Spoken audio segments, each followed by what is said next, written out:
I'd like to call the study committee to order. If Patrick would call the roll. Chair Staffschult. Here. Vice Chair Gustafson. Here. We expect Senator Drake soon. Representative Taylor.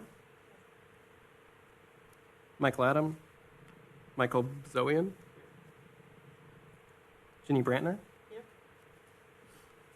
Adam Swanda. Here. We have a couple members that are excused today. Perfect. For those of you who are members of the public that are on the committee, a study committee is a bipartisan committee that's formed together with both branches of the legislature and from both sides of the aisle with input, and the idea is to have speakers provide us information. You're welcome to answer questions as a general rule. I'll call on you if you have a question. Give us a nod or a wave over here, and Patrick or I will make a list and kind of keep them in order. But generally, we'll let the speakers go all the way through till they're done, and then we ask questions at the end of each individual speaker. My understanding is the first two speakers are going to answer questions together, perhaps? Nope, not? The Jeffrey and DFI. Oh, yeah. Gotcha. Somebody's going to answer questions together. You can answer them all. So that's how we kind of run things. We are on kind of a long schedule today, so we'd prefer if people kind of keep in mind not to repeat what the person in front of you have said, if at all possible. I'm trying to make it as efficient as we can. And I guess we are going to break today at noon for lunch for a little while. So for those of you on the committee, in general, I ask everybody, both in the audience and on the committee, to silence your cell phones to make sure that they don't interrupt, because we are on Wisconsin Eye today. It means our microphones are live, and those kind of things will carry into those microphones. So if everybody can silence their phones, if people in the audience have discussions they need to have or phone calls they need to make or take, please just step out in the hallway so we don't interrupt the committee. If for those of you that are new to the committee process, if you need to use the restroom or step out for a minute to catch your breath or grab a bite to eat, the restrooms are just outside the door. You're more than welcome to do that. Don't feel like you're strapped into that chair and can't leave, but we will break at noon, just so everybody's aware of that. So, I think we'll stand and do the Pledge of Allegiance, please. I pledge allegiance to the flag of the United States of America, and to the republic for which it stands, one nation, under God, indivisible, with liberty and justice for all. I always forget in this room, are the mics auto? They're not. Yeah, green button. For those of you who have not been up here before, if you have a question you want to speak, just hit the green button. It activates your mic. With that, I think we're ready. Ann's going to speak first.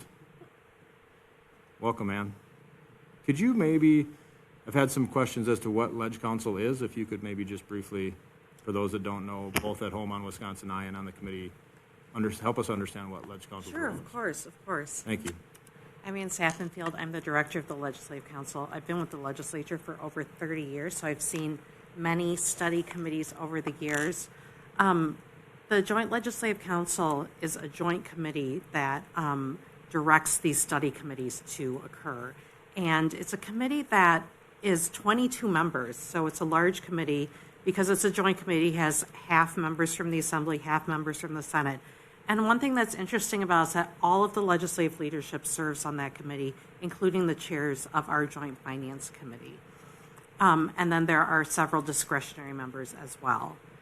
Every year we get about 30 requests for study committees. So we solicit ideas from legislators to set up study committees. And the idea of a study committee is to look at an issue that was too big to resolve during the regular session. When everyone's busy working on bills, there's session, there's standing committees, and it's not as contemplative a time or deliberative a time because just of the time constraints on the legislators. So in the interim, which is where we are now between regular sessions, these committees are set up. The committees, every legislature has interim committees to get ready for the next session. But in Wisconsin, we have a unique situation because we have public members on our study committees. And I think this is so valuable because when we study these topics, which are difficult, I mean, obviously cryptocurrency is a large topic. to have experts at the table with the policymakers is, I think, such a great experience for everyone and really a good way to get some understanding of the issue and potentially some legislation drafted for the next session. So during the process, we solicit for public members and try to have as many of the stakeholders at the table as we can so that we get a really good sense of what a topic is and so that you can all work together. The public members have the opportunity to work with policymakers and vice versa. In general, the parliamentary procedure, like Representative Senator Staff Schultz mentioned, is questions should go through him, but in general, the parliamentary procedure is more relaxed. So the idea is to hopefully have a more consensus type environment, a more conversational environment to work through different issues. What am I missing? I didn't bring my examples with me apparently, but you have at your table an open meetings, open records sheet, and that we provide that because this committee is a governmental body under the open meetings law and the open records law. And so just things to be conscious of. You probably noticed in our emails that we say, please don't reply all. That's to maintain compliance with the open meetings law, because there are times where if a group that constitutes a quorum or that could constitute a negative quorum is making decisions outside of the open meeting, that can be a violation of the open meetings law. So just be aware of that. It doesn't mean that you can't contact each other, that you can't talk to each other outside of these meetings, but just be aware that if a large group of you were thinking about getting together, that would likely be a violation of the open meetings law. For the open records law, if you get an open records request, just let the staff know, and we will be the custodian of the records, so you don't need to respond to those requests yourself. If you receive an email or a document that you think is potentially a record of the committee, just send it over to the Legislative Council staff, and they can take care of that for you. You also have travel vouchers on green paper, so we will reimburse you for your travel expenses today, so please fill that out. You can fill that online as well, which would probably be easier, and send that in, and then we can pay you for your travel expenses. Staffing this committee, you have Patrick Ward, who is a senior staff attorney with our office, and also Tom Koss is here today. He's also a senior staff attorney. Brian Larson, who's a principal attorney, will be at your next meeting, but they are available to you if you have any questions. They are excellent staff. They are learning this topic, and they are ready for anything that you need and can provide further information as we go through. Certainly, one thing that's important with these committees is thinking about what's the state's role with this topic, right? Because that's where we are. We're thinking about state law and what the appropriate role of the state is. So I think that's another reason that's really important to get state policymakers together with the experts in the field to think about the issue from that more unique perspective. That is all I have, unless you have any questions. And I just think if you could just generically describe what Led's Council does in general. The office in general? In the Capitol, yeah. Sure. And in Madison. I get that question at home, and I just refer to Led's Council a lot. And people, I think, that don't get the privilege of working with you folks on a regular basis, like legislatures do, maybe don't understand your role and the fact that you're bipartisan. Yeah, of course. Or nonpartisan, I guess. Nonpartisan, yes. So there are 6 service agencies in the legislature, in the Wisconsin legislature, that serve different aspects of the legislature. So we have bill drafters, we have a fiscal office, we have an audit office, we have IT and HR. And our office is, the Legislative Council is an office that's mostly made up of attorneys, though we do have a couple analysts on the staff. And our main function during the regular session is to staff the standing committees. So there are usually over 50 standing committees every session on various topics. So there's committees on education and natural resources and utilities. And so our staff works closely with the chair in making sure that those committees run smoothly, in the sense that everyone has the information they need. When people are at a hearing, the Legislative Council staff is available to answer any questions that anyone on the committee might have, and to explain any amendments to a bill or what legislation does. And then outside of that, we do a lot of legal and policy research for legislators. And that involves questions about, I've heard about this idea in another state. Do we have that here? How could we do that here? Would this idea be constitutional? What is the federal law on this issue? Could we do any legislating there too? So all sorts of questions surrounding the issues. The staff become really experts in the areas that they work on because they spend so much time thinking about education law or thinking about criminal justice and really become experts in those areas by virtue of staffing those committees and also answering all the questions. Like Senator Staffschild said, we're nonpartisan. All the agencies are nonpartisan. So what that means to us is that everyone gets the same answer to the same question. It doesn't matter if it's leadership, a freshman, Democrat, Republican, everyone gets the same answer. And then also all of our work with the legislators is confidential. Thank you. I think that was a great summary. For those of us in the legislature, we rely on you heavily, and you guys do a great job. So Thank you. Thanks for that. Introduction. All right. I think up next, just so everybody has a little moment in the sun, we'll kind of go around and let each committee member say their name, where they're from, and their relative information for being on the committee. Just a little bit of background. If you want to start down there, go ahead. Green. Did it go on there? Okay, there you go. Representative Saquana Taylor. I represent the city of Milwaukee, the northeast side. And one of the reasons that I was interested in the committee is I sat on Commission of Aging with Milwaukee County and the Elder Special Task Force here.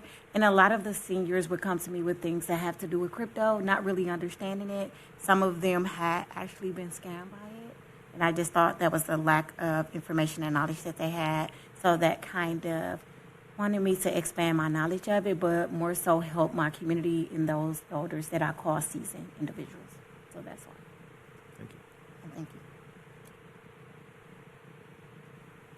you. Morning, everyone. Michael Bazoian. I'm an attorney at DeWitt, just down the street from here. I do trust and estates. The reason I applied for the committee was that I've been in the space for about the last 10 years, so just have a personal interest. I like the tax component of the space, but also just have an interest in the law as it relates to blockchain technology, generally speaking. Good morning. My name is Adam Swanda. I'm from New Richmond, Wisconsin. I've been a business owner and investment advisor for 25 years. Obviously, most recently with cryptocurrency, working with individuals and really looking some fraud that goes on with it to just make sure that as we move forward in society that the products that are offered to individuals are up and up. State Representative Nate Gustafson. I am the Vice Chair of the Study Committee. Also, this past session, I was Chair of the Science, Tech, and AI Committee, where we dabbled a little bit on the blockchain technology as we talked about the bigger picture of what that looks like. We very, very surface level touch crypto, and so that's where we're going to continue those conversations, I think, in the Study Committee, and it's good to see so far we've got some pretty good reps here. So, As mentioned, I'm Patrick Ward, staff to this committee. I've staffed as far as standing committees, the standing committee with respect to technology, so I've seen these issues a little bit, and I'm excited to learn more. State Senator Rob Staffschild, District 10, which is St. Croix, Pierce, Pepin, Buffalo, parts of Trempealeau, and a small part of Dunn County. I'm the chair of the Banking and Financial Institutions Committee and Sporting Heritage in the State Senate, so I've got some background working with that committee and was asked to be a part of this committee. So, Tom Cross, I'm an attorney with the Legislative Council. I work on issues related to financial institutions, and I am just pinch hitting today, so don't get too used to me up here. I'm Jenny Brantner. I'm with Royal Credit Union, where I've been for about 26 years, but 20 of that in the payment space. So that's why I'm here, watching the emerging technology and looking at our membership safety and making sure that they're educated and responsible when we look at innovative solutions. sounds good. As noted, there are a couple members that aren't here yet. I wouldn't be surprised if they come in at some point here and join us. But as for that, do we have materials? Yes, so I'll do the next part. Yeah. Go ahead. All right, so You all were sent some materials in preparation for this committee. One of those was the staff brief. Use that as a resource as we go through this process. A couple of things I wanted to point out about that is, first is the scope on page 3. The committee is charged with looking at third-party staking or staking as a service and whether the state's security laws should apply or if other requirements may be more appropriate. That's the first thing the committee should do. The other things the committee can do is review current and potential uses of cryptocurrency. The end goal here is to consider legislation in this area, and staff here at Ledge Council, we're here to help the committee in that process. A couple other parts of the staff brief I wanted to mention is part 2, which relates to cryptocurrency legal developments in Wisconsin. Last session, one bill was enacted relating to virtual currency kiosks. For those that don't know, they look like ATMs, but they allow exchanging cash for cryptocurrency and facilitating other transactions related to cryptocurrency. That bill added requirements for operators of those kiosks, required them to be licensed as a money transmitter, among other consumer protections. There were a few other bills considered by the legislature, but were not ultimately enacted. 2 that would have excluded staking as a service from the definition of a security under Wisconsin securities law. One was narrow, and the other one was a little bit more broad and included other crypto-related provisions. And the other bill that is discussed in the staff brief would have created the Office of Financial Technology Innovation in the Department of Financial Institutions, and also a cryptocurrency pilot project to support the use of cryptocurrency by Wisconsin businesses. Part 3 of the staff brief discusses developments in other states. Look there if you're looking for sort of what's been going on across the country. It's not an exhaustive list, but it'll get you started. Part 4 covers the developments at the federal level. Once again, we've got one bill enacted and one that's still in the process. The bill that was enacted is the Guiding and Establishing National Innovation for U.S. Stablecoins Act, or the GENIUS Act. This one established a regulatory framework for payment stablecoins. And stablecoin, as we'll probably hear later, is a type of cryptocurrency with its value tied to a real-world asset, such as the U.S. dollar. So with this piece of legislation, there's federal rulemaking required. That's currently ongoing. The notice and comment period opened yesterday. So there is a state role. There could be a state role in that related to that piece of legislation in the future, but we have to wait for the rulemaking to conclude. The bill that hasn't been passed yet in Congress or enacted is called the Digital Asset Market Clarity Act. It's still being worked on, so it's a bit of a moving target to describe exactly how it might land. So among various other crypto-related provisions, as relevant to this committee, it has provisions related to staking as a service. It requires rulemaking on which activities do not rise to the level of a security. We'll see if that part of the bill makes it to the final act, so we'll be watching for that. It could be finalized before our next committee and before our next committee meeting, and we'll keep you apprised of that. Finally, I want to thank you for staffing or for serving on this committee, and please reach out to Ledge Council if you have any specific questions for us.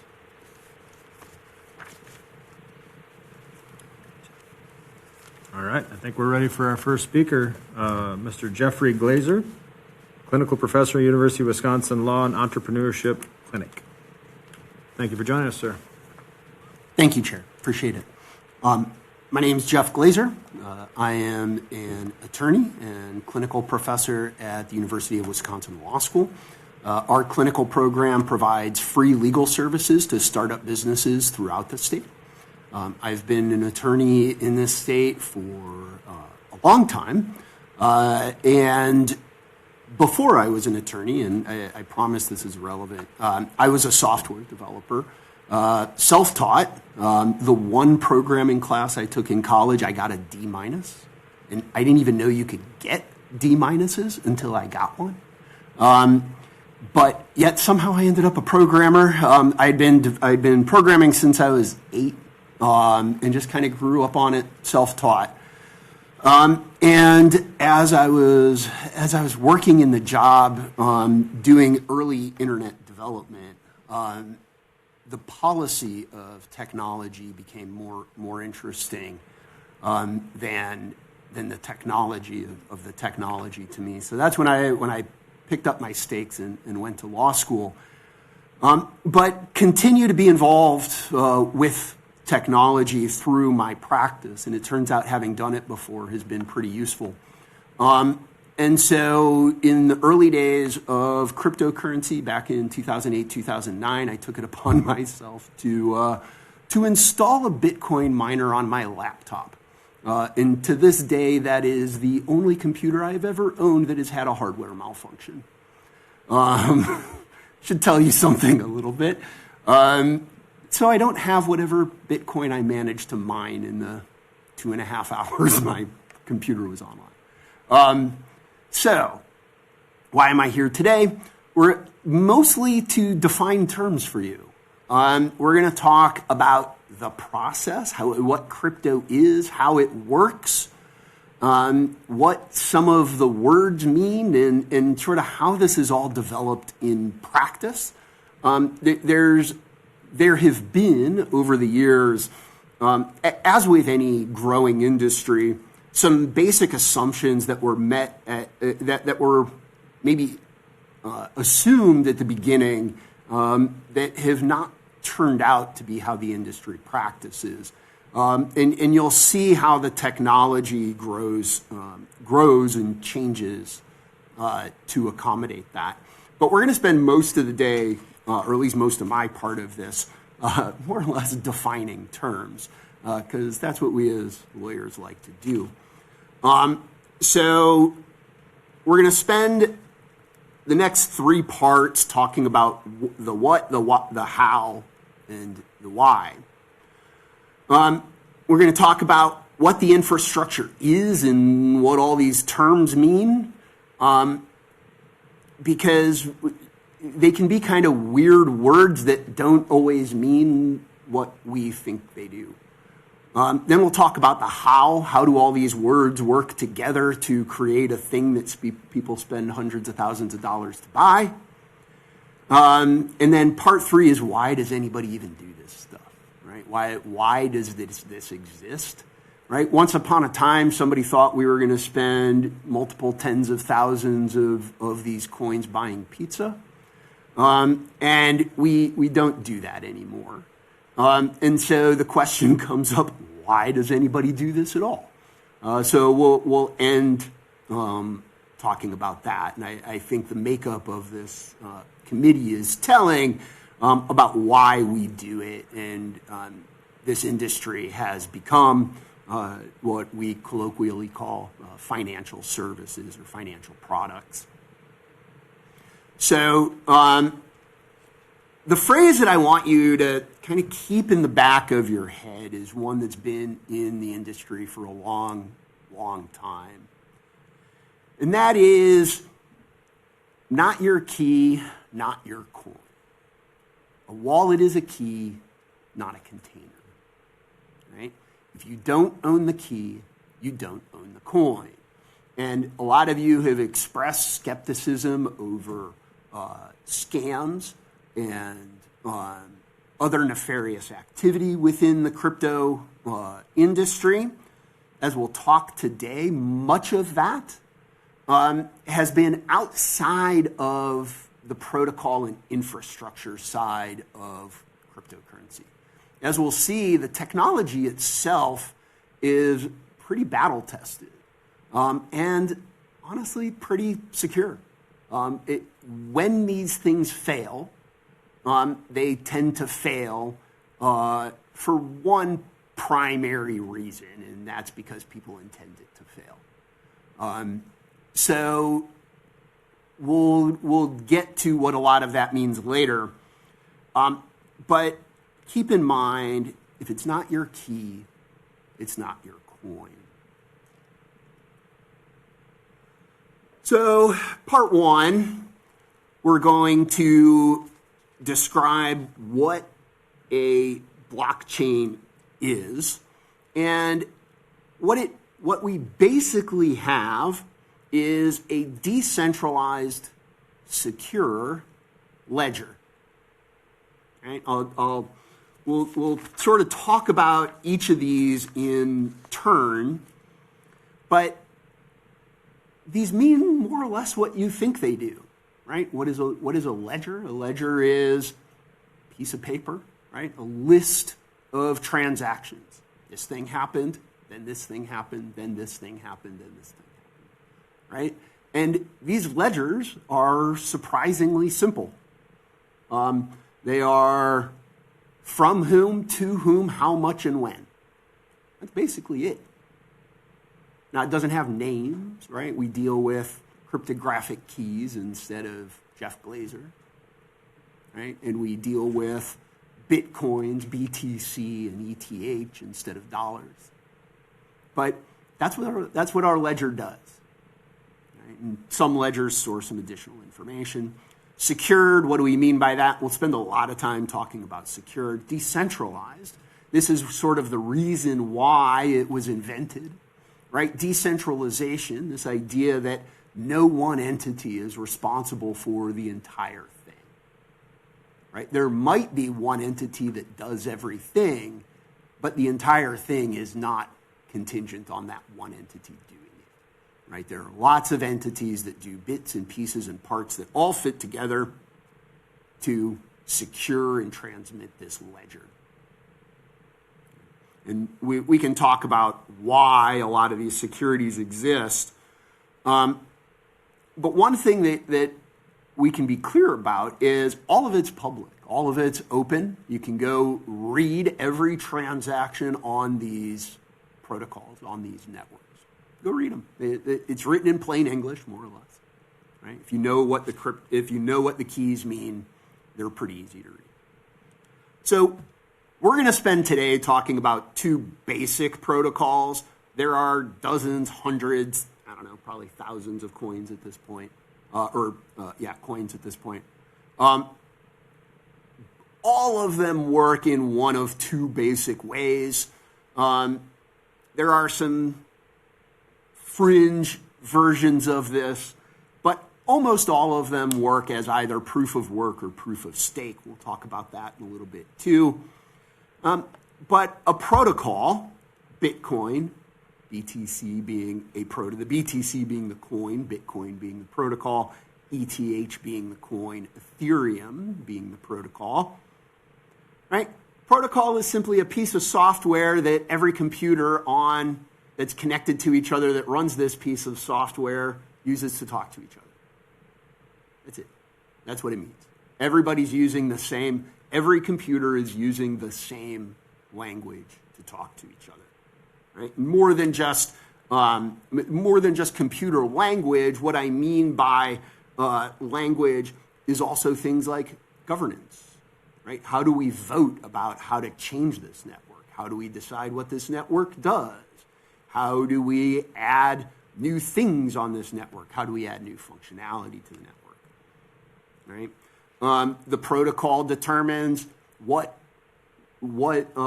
devices, maybe we'll call them nodes, are allowed to connect, how they connect, what they do, right? The physical properties of them and how everybody works. Right? And often, certainly in these two particular cases, if we want to change the protocol, if we want to make some change to it, increase the security, change the requirements for it, change the governance for it, right? Just like we have a protocol, just like we have a process and procedure for changing rules in the state, we have a process and procedure for changing rules, for example, on the Ethereum network. And on the Ethereum network, it starts as what's called an EIP, an Ethereum Improvement Proposal, I think, is what it is. EIP, posted publicly. If you want to make a change to Ethereum, gets posted publicly, goes to a listserv, goes to an email list that a bunch of people that care about how it runs are all a part of. Then it spends the next few months being debated by a bunch of tech nerds.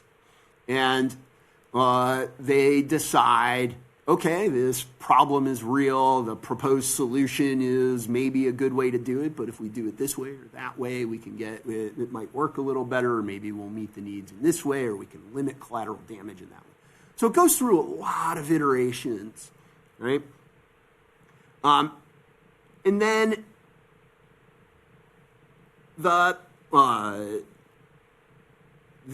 once the EIP is approved, there's a very small number of developer teams that are charged with implementing that change. Once that change is then implemented, right, we might think of this as version 1.2, 1.3, 1.4, 1.5, right? We've all updated our phones, we've all updated our computers, right? So we're going to send that computer along, and I guarantee you, most of you, if you were to look at your Windows laptops right now, it probably has 8 updates that are sitting there waiting for you to hit go, right? And every now and then your IT person walks in and says, hey, your thing's been bothering you for 6 months. Can you please just hit reset on that thing? And you roll your eyes and you hit the reset because he's standing there in front of you. That's more or less how these protocols work. Except the problem is, if you don't do the maintenance right, if you don't click it when they tell you to, if your machine happens to be down in the 20 minutes when you're rebooting, you might lose the opportunity to make $40,000 and never get it back. So the impact of that machine going down for any amount of time, let alone for the 20 minutes that you're going to spend booting it up, which in the crypto world we're going to call about 3.5 epochs. We'll get to that in a minute. Right. Goes down for 20 minutes. You miss your opportunity to propose a block. You've now missed out on $40,000. So maintenance is a real requirement of being able to be online and be able to host, to be able to stake, as we'll call it here in a minute, on the network, and to be part of the network. So we've already talked about nodes. We've already talked about wallets. What's a node? I'm going to draw some definitions here, right? What's a node? A node is a computer. That's it. We'll see what one looks like here in a minute. But it's a computer, tiny computer, about this big, right? Tiny computer, and it runs the protocol software. That's it. That's all it does. Gossips with other nodes on the network. Verifies what it hears. Hey, I heard A sent B X number of Ethereum at whatever time. Did you hear the same thing? Oh, yeah, I got that notice. Right? Oh, I heard it was at Y time instead of X time. Right? Oh, well, you're wrong. Right? This is what all these computers are talking to each other about. Right? You don't need to have a key to run one of these things. Right? You just need hardware. You can have a key, but you don't need a key. A wallet holds your key, right? What does that mean, right? It doesn't hold your money. The money stays on the chain. It holds your key, and the chain verifies which key has the right to which coins, right? But the wallet holds your private key. And the private key matches to a public key. The public key is made public, and it only matches to a private key. And you can't figure out the private key from the public key. This is how cryptography works. I don't need to spend a lot of time on that. You'll have to trust me. It's true. Your authenticators that you have on the phone that you have to look at every time you want to log into your email, same basic idea, right? So it holds a private key. And so your wallet is your key. You can have a key without having a node. You can have a node without having a key. Coins and tokens. Coins are what the protocol rewards nodes for doing the work of the protocol. What's the work of the protocol? The work of the protocol is securing the ledger. That's what the protocol does. That's why it exists. It exists to secure the ledger, right? It does that through keeping it safe and using cryptography and other highly compute-intensive processes. right? And it rewards the computers that do this work for it, right? Remember, there's no one central server, right? Like there would be with IBM or American Family or Exact, right? They have their own computers. These are spread out all around the world, right? Remember, none of them is absolutely dependent. And so you get a coin for doing work for the network. Hey, thanks for bundling this block up. Thanks for creating a hash. Thanks for verifying all these things happened. Here, you get some money, right? And that's the coin. And the coin has, just to tie a bow on this, the coin has value because somebody will pay you that for the coin, right? But unlike an actual quarter, right? If I give you a quarter, you don't actually get. When I hand you the quarter, you get the quarter.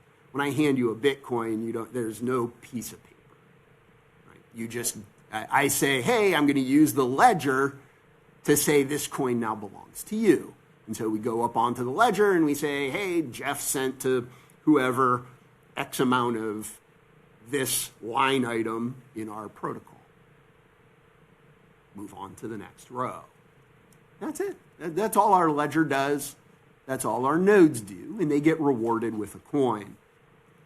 A token is a contract that sits on top of that, right? And this can be a lot of different things. I don't want to spend too much time on tokens. It's kind of outside of the scope of this particular talk today. We can spend a lot of time talking about tokens some other time. But they're contracts that sit on top of the protocol. They are not coins themselves.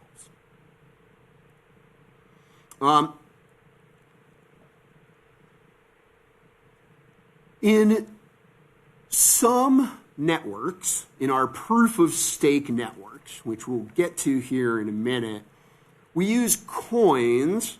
We put up coins to say, hey, let me get on the network so that I can run one of these nodes that helps out, right? And there's two ways to validate that you're a responsible member of the network. One is to say, hey, do some really hard work. If you can compute a really big number that will help us secure this, blockchain, I'll give you a coin. You prove to me you did this work, create this absolutely unique number, and I'll give you a coin. That's called proof of work, right? And that proves that you're a good member because you did something useful for the network. The other major way we do that is called proof of stake. And that says, hey, if you're willing to put up enough money to be on this network, you must be willing to do it right? And so put up your stake and we'll let you on the network. That's proof of stake. So we have our nodes, we have our wallets, we have this idea of tokens, we've talked about stakes, right?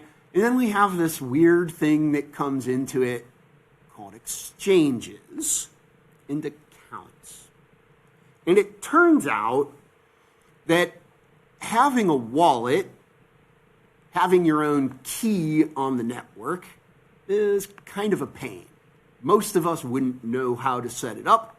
Most of us wouldn't know how to hold it. And even if we did know how to hold it, we wouldn't know how to hold it securely. And it's kind of annoying. So instead of making every single one of us go out and register for a key, I can just go to somebody who will give me an account, and I can put my claim to Bitcoin in that account.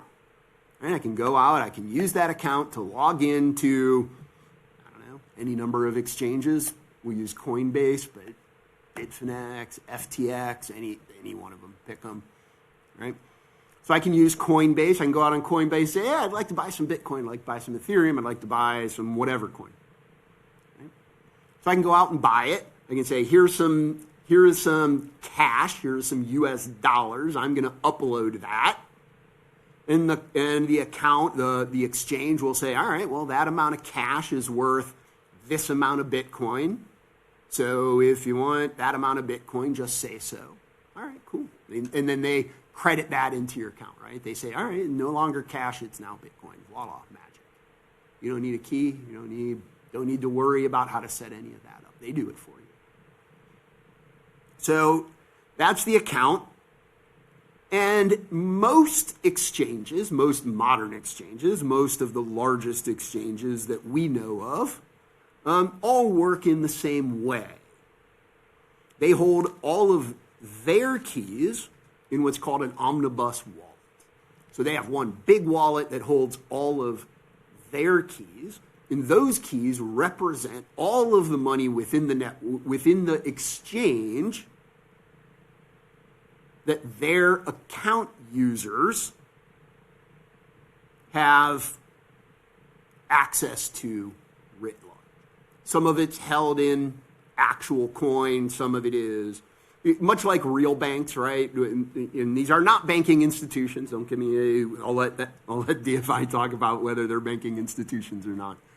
But I'll say that most of these institutions, like banks, don't hold 100% of their account balance. They use it to invest in other things like other cryptocurrencies and sometimes other banking financial instruments and whatever, right? And so they hold a bunch of keys. Their users hold a bunch of accounts, and I'll let DFI answer whether those keys match those accounts, which often gets to some of the concerns around fraud, but not particularly relevant to what it's relevant, but not in the same way of what we're discussing today. The basic gist of it is none of those users hold a key. None of those users hold a key. Not your key, not your coin. So what do they hold?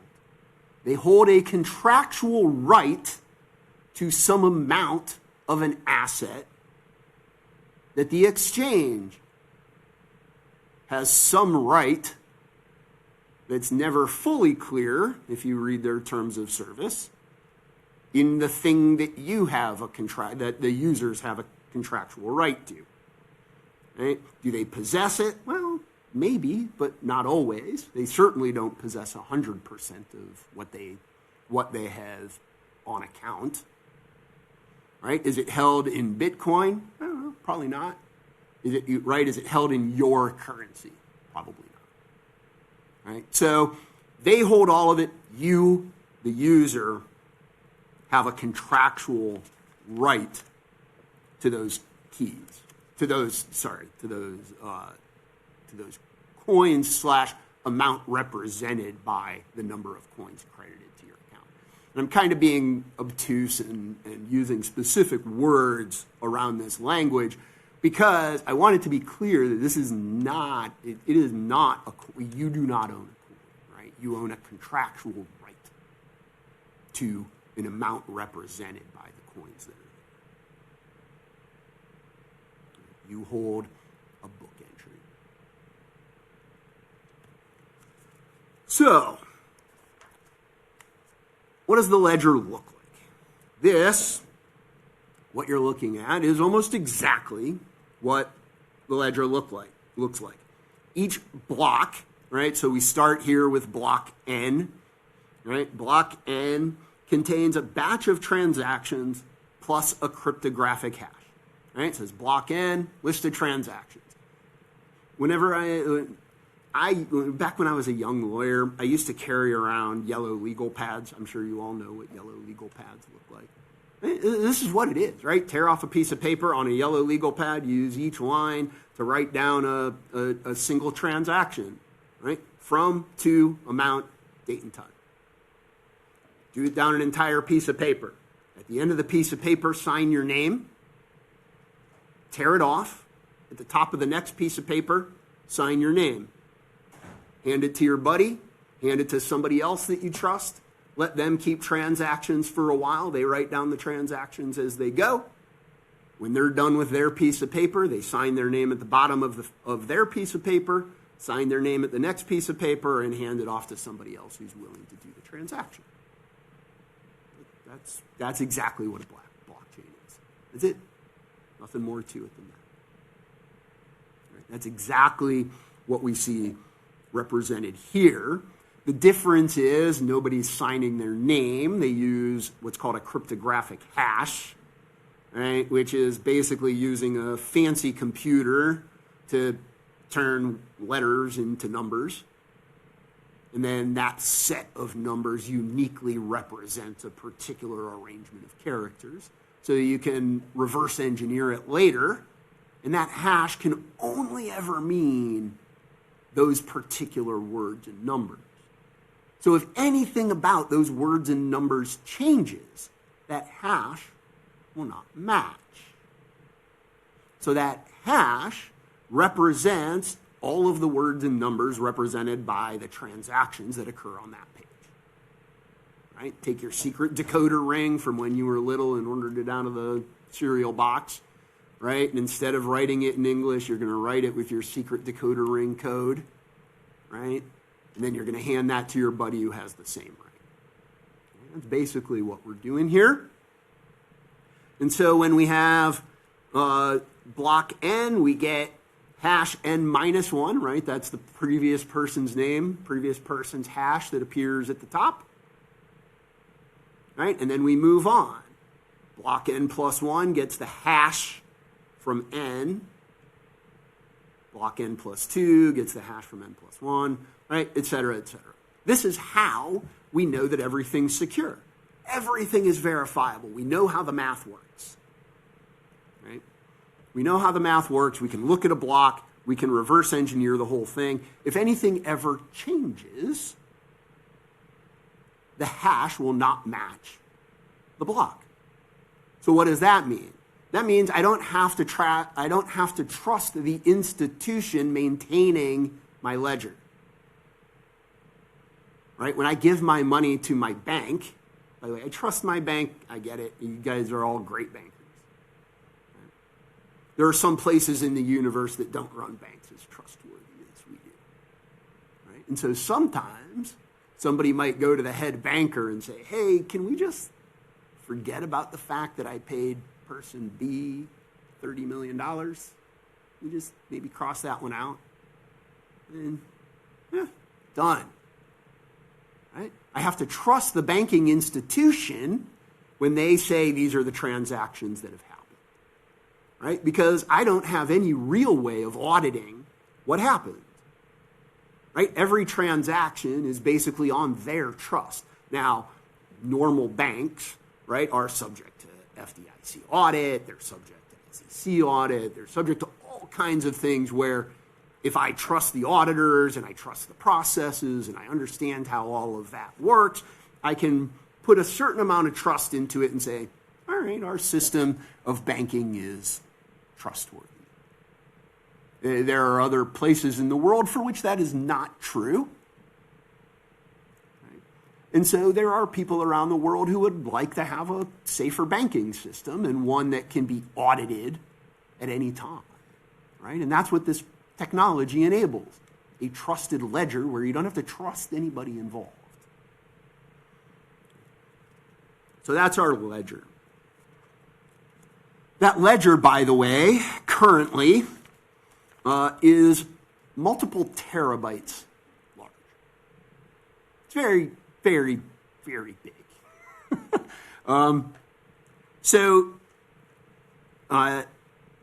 Many of us might have a terabyte or two on our computers, maybe. But the block, the chain itself, Ethereum itself, is something like 4 terabytes. Right? Just to have that full chain. That's it. Right? So, again, we're talking about sort of larger than normal, but not larger than reasonable. We're not talking about huge technology here, but we're talking about technology that most of us probably don't use.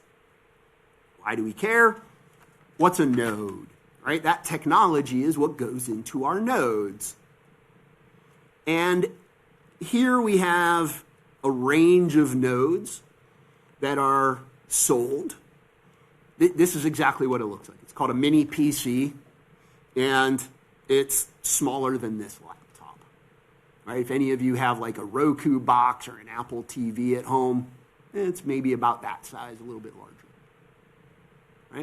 tiny little thing, not too big. If you want to buy one, not terribly expensive. The cheapest one you can buy from these folks, pre-made, right? You don't have to put it together yourself. These guys will make it for you. This 2,100 euro, right? Basically, we can, for our purposes, we'll just call it 1-to-1 on the euro today. So, $2,000 to buy one of these things. You'll notice this one doesn't work on Ethereum because it doesn't have the technology capable.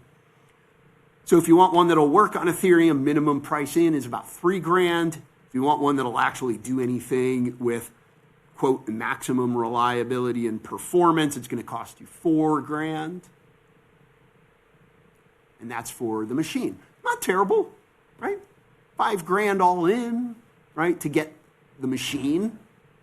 We'll talk about what that actually looks like in a minute. You'll notice that it comes with an 8 terabyte hard drive. Those things on these computers are disposable. Remember I said my computer blew up, right? It's because these networks work too fast for normal hard drives. They write and erase and write and get new information and write over top of the old information. They just do it all day, constantly. I have an 8-year-old, a 6-year-old, and a 5-year-old. My 6-year-old never shuts up. Doesn't stop, right? That's what these networks are. Remember I said they're chattering to each other? It's like an entire distributed network of thousands of 6-year-olds, right? And constantly, their transcript is constantly being written to your hard drive. And eventually your hard drive just says enough. I've had enough of this drivel, right? And then you have to go get a new hard drive. A 2 terabyte hard drive today costs about $500. You can thank AI data centers for that. Right? So in order to get an 8 terabyte drive, $2,000, right? Just for a hard drive which you're going to throw away in 6 months. So the machine itself will cost you $4,200, and then every 6 months you're going to spend about another $2,000 swapping hard drives. This is also a node. This is what it looks like when you're at home. This is what it looks like when you're a pro, right? So these things are a little more expensive. They run about $163 per kilowatt per month. Each computer uses about 30 kilowatts. So, in a given year, the machines themselves are going to cost $2,500 to $50,000. And then you're going to spend yearly, we'll get to this number here in a bit, you're going to spend about $122,000 on running this cage. You're going to pay a person to watch that cage 24/7. You're going to pay part of a person, to be real. You're going to pay a part of a person whose job is to watch that cage 24 hours a day. Why? Because if one of those machines goes down for 20 minutes when you get called on to propose on the Ethereum chain, you just lost $40,000. So it costs a lot. You want 100% uptime. And that costs you about $122,000 a year. All right. We'll get to the math of it here in a minute. I'll say okay. Let's see what happens. Not my computer. Right? Not my key, not my computer. All right, so how does all of this work? What does a node do? Right, on proof of work machines, we do things like mining, routing, watchtowers, right?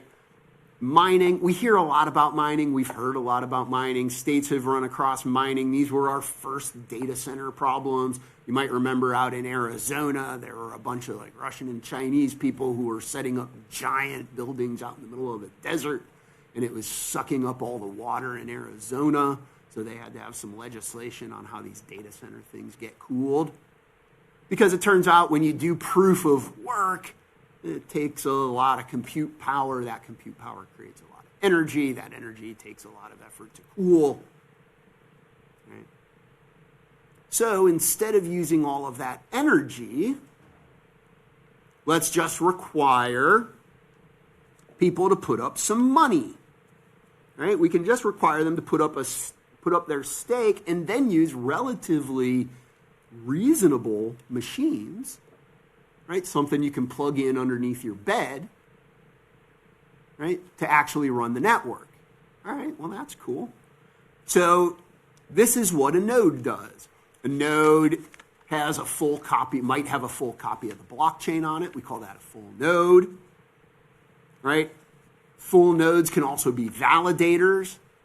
Validators today run 3 separate processes called building, relaying, and proposing.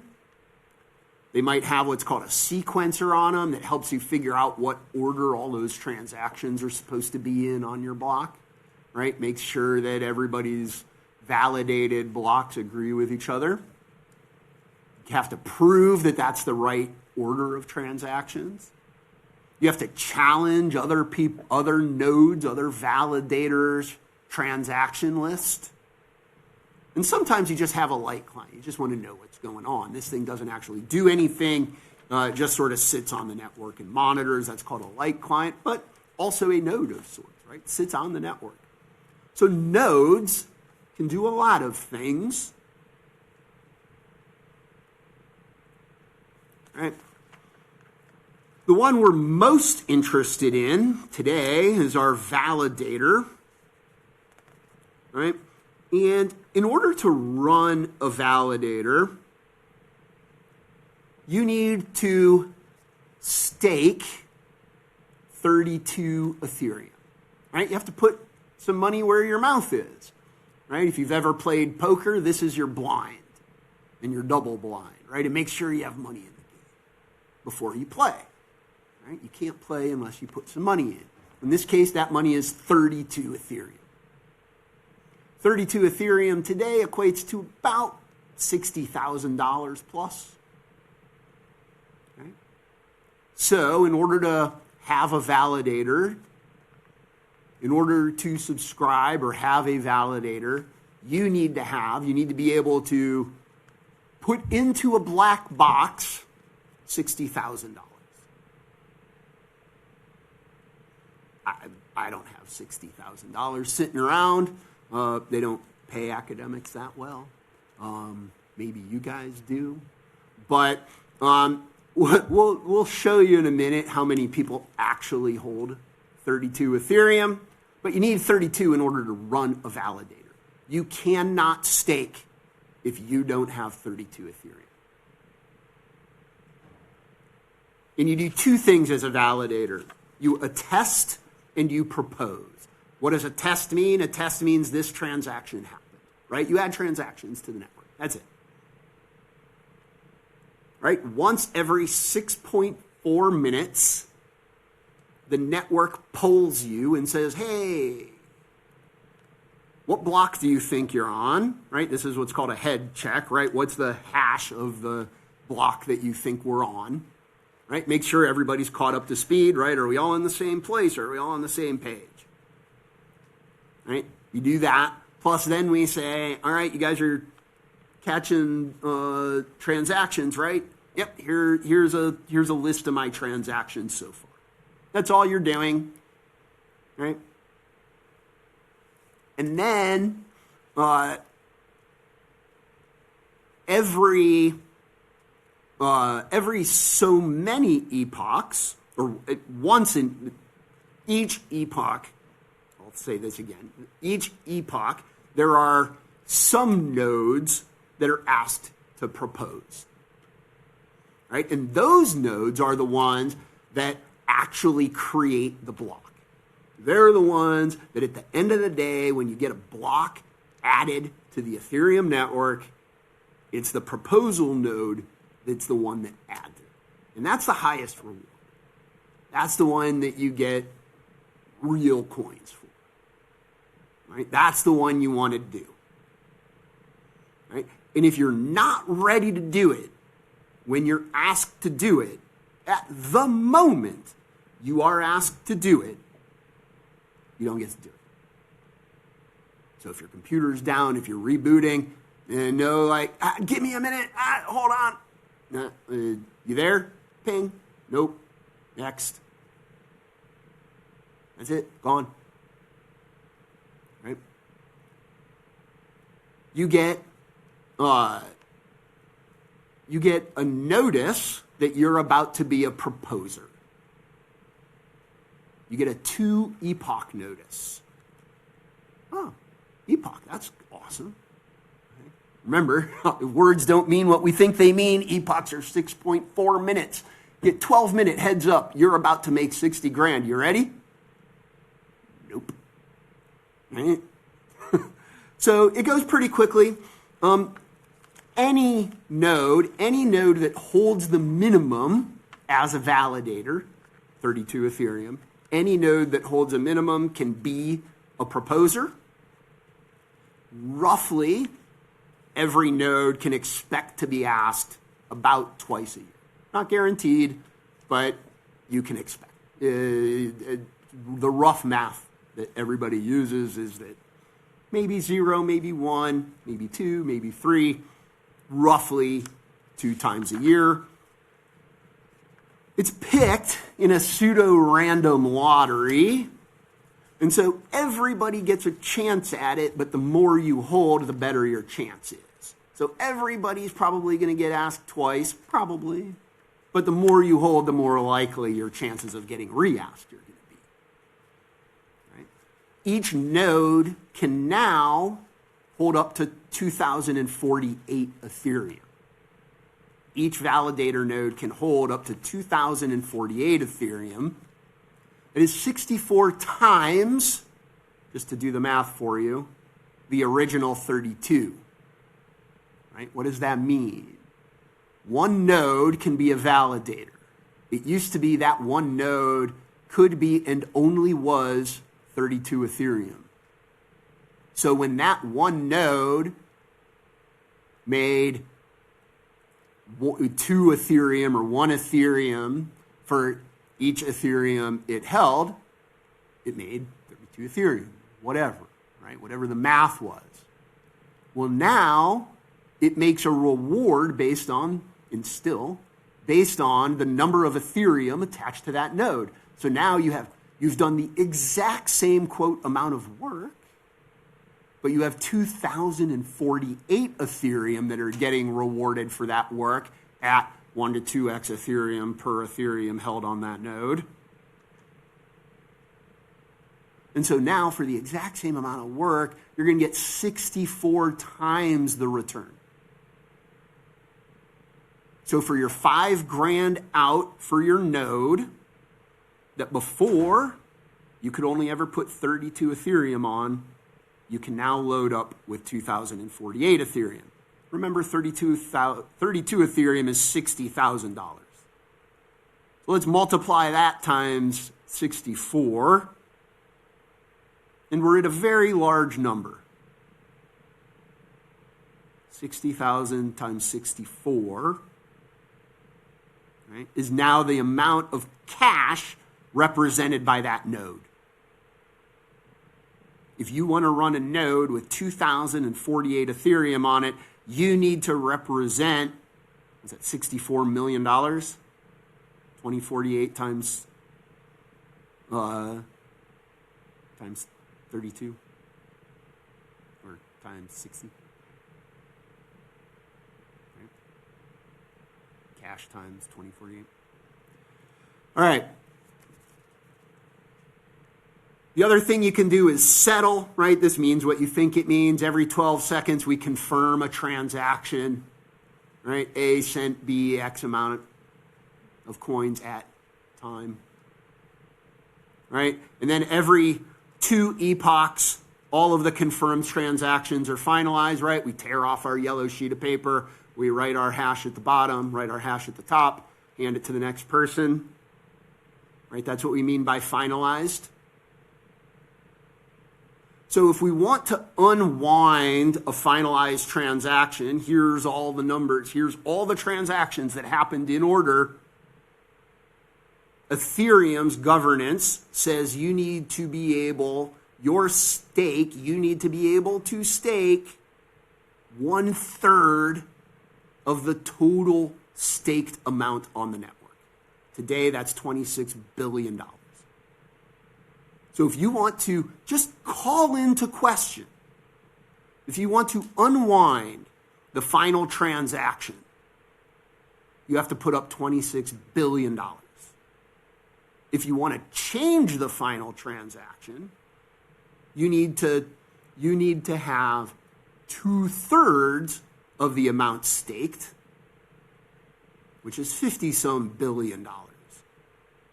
Right? So you need to be able to replicate the entire holding of the network to be able to unwind and change a single block. Now, why would you want to do that, right? When we talked earlier, hey, banker, can you kind of forget that I sent this money to so-and-so? If you want to do that, it's going to cost you the entire amount of money staked on the network to accomplish it, right? In this case, 80-some billion dollars, right? Lots of money if you want to do that, right? So it turns out if you lie, if you're a validator and you lie, right, you sign two contradictory things. I validate this block to be correct. Oh, wait, no, I validate this block to be this. That's called slashing. The operator signs two contradictory things. One Ethereum per 32 held, I should note, is taken immediately. All right? Just for signing two contradictory things. So if you hold 2048, then you lose 32 Ethereum right away. 60 grand, gone. Right? And then within 36 days, you're forced off the network. That node is forced off the network. Each of those 36 days, you are paying penalties because you're not allowed to do any transactions while you're in the penalty period, and you get fined for being on the network and not doing your transaction. This is called slashing. Right? You're slashed off the network. Anybody on the network any node on the network can accuse another node of slashing. And if the other nodes agree that you slashed, that you signed two contradictory things, this is what happens to you. Right? So, how often does that happen? Not often. About 0.04, 0.05-ish% of the time. Very, very infrequently. How does it happen? Generally, it happens because an operator didn't do the maintenance correctly on their machine. Right? Technical glitch. Right? Hard drive went bad. Right? Machine went down in the middle of a transaction, didn't fully write the hash, came back, rewrote the hash, got it right this time. Two contradictory things. Well, shoot. Just cost me 1 Ethereum because my hard drive crashed. And for the pleasure, I'm being kicked off the network.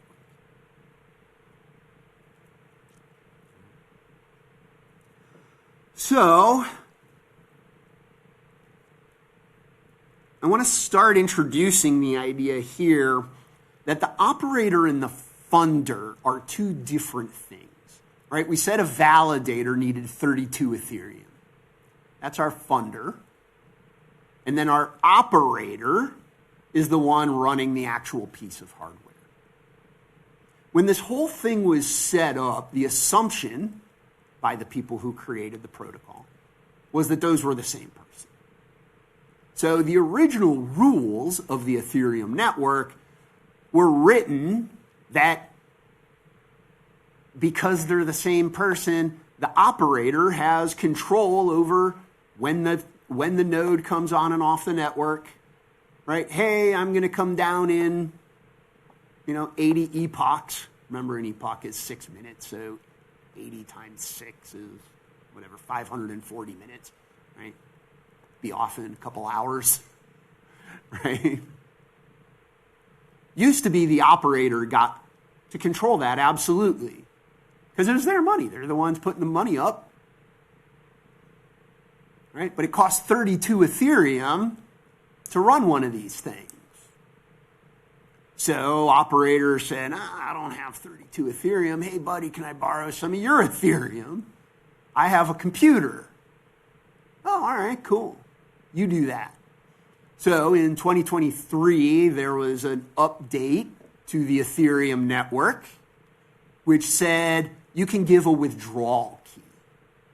And it doesn't have to be the same as the operator key. Those can be different keys. We can separate the money from the operator.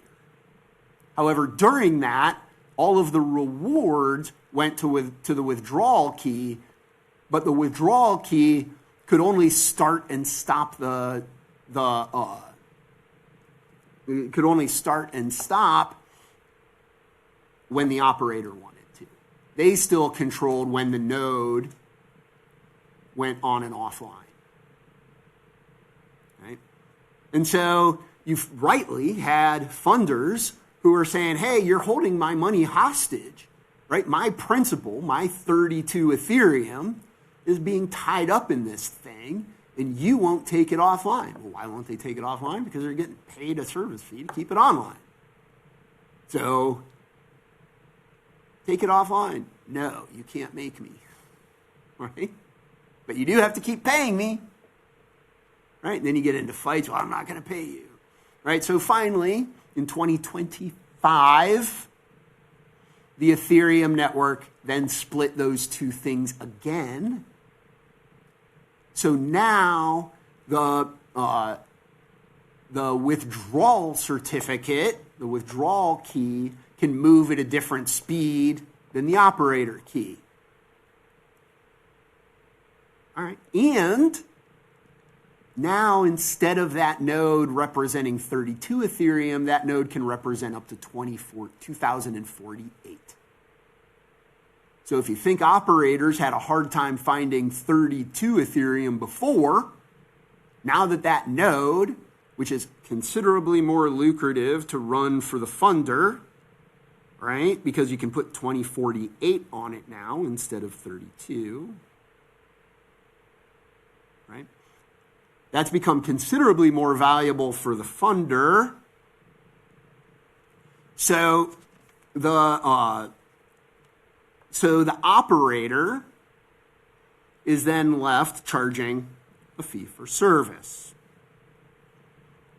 Right? This is how our operating of a node works, right? We have the funding and we have the operating. This update that we talked about in 2025, Pectra, the upgrade was called Pectra. And so that upgrade allowed separating the withdrawal key from the decisions of the fund, of the operator. So the signing key is what does all the work, the attestation, the proposal, right? The signing key is what does the work, and its failure to do the work is what causes penalties to the funder. Right, funder, I'm going to put 2048, I'm going to put 2048 Ethereum on your node. Oh, shoot, you didn't do the update correctly and you just cost this node. This node just got slashed. And now my 2048 Ethereum is gone. Thanks, operator. Appreciate that, bud. But operator saying, hey, not my money. Right? So we have a situation where the funder is only supplying capital and the operator is taking on all of the risk and reward activity. Right? So as an operator, you're sitting there saying, hey, all I do, I operate this node, all I do is push a button. That's it. Right? The work I do is administrative, ministerial. Right? I run a computer. Can't be that hard. Right? Tech nerds down in the air conditioning room, they take care of the buttons. They turn it on, does its thing, it's fine. Right? So in our original universe, where this was done by the person, the funder and the operator are the same person. The principal is theirs to recall. In an exchange staking situation where the exchange holds both keys, same idea but bigger pile of money. Where does their money come from? Their money comes from all of those accounts on their network that sign into the service of pulling their money together to hire to hire one of these nodes, right? Or we can do what's called liquid staking, which is really just a group that pools other people's money. It's kind of like an investment club, right? Where we're going to put everybody's money together. All we're doing is pulling money, right? And then this group is going to go out and hire a machine to stake for them, right? So I will let others tie together who has custody over what at this point. But let's just say when you lose 2,048 Ethereum because you didn't update your computer correctly overnight, you have some account holders who aren't very happy that they just lost their principal.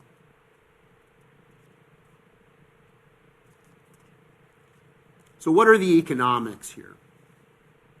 Right? Why would anybody ever want to do this? Well, let's look at the math first. Minimum of 32 Ethereum to even stake, to run a validator. Eligible population, 0.06% of all wallets on the Ethereum network. 0.06% of all wallets on the network hold the 32 Ethereum it takes to stake.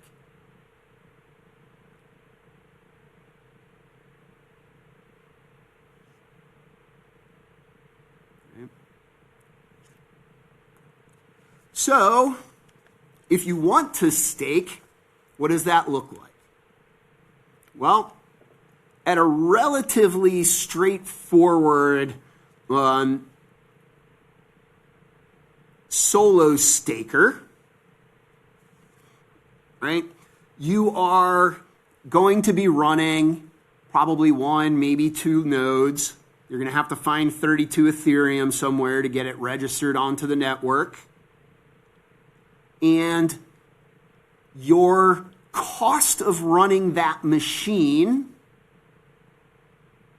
as a percentage of the reward is roughly 40% cost of goods. Right? The cost of the machine, the $5,000 that we talked about, keeping it online, running the network that stays up 24 hours a day and allows you to run 2 terabytes a month through it. Right? All of that's going to roughly cost you about $7,000 to $10,000 a year, or $7,000 to $10,000, we'll say. Your rewards for running it are going to get you roughly 60+% as gross profit, and then you have to subtract your own labor. And it turns out when you do the math on that, you lose money running a node. If you value your own labor, running your own node at 32 Ethereum loses about $700 a year. Because now that you can put 2,048 Ethereum onto a single node operator no longer makes a 60% gross profit margin. They make a 99% plus gross profit margin. Because they now have 2,048 Ethereum earning rewards on a per ETH basis, but they've only paid $5,000 for it. Still, same cost of goods, significantly higher reward. And it turns out the cost of goods are actually a little bit higher, and it costs a commercial operator about $122,000 a year to run a commercial operation. All right, that's basically that cage that we saw costs about $122,000 a year to run. That represents part of a person plus all the technology and redundancy that reduces risk for your funder. And if you, the provider, the operator, charge a 10% commission, which is the lowest commission you can get. This is an organization called Lido. They are a liquid stake operator. All they do is pooling, right? Their 10%.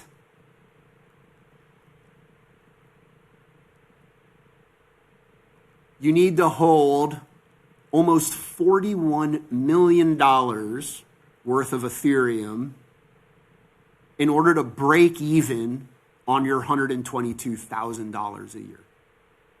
You need to have, the words of the market, you need to have under management $41 million worth of Ethereum to break even at the lowest commission rate charged in the market. Coinbase charges the highest retail market, or the highest retail commission. They charge 25%. So they only, at their 25% commission, they only have to hold $16 million worth of Ethereum to break even at a 25% commission.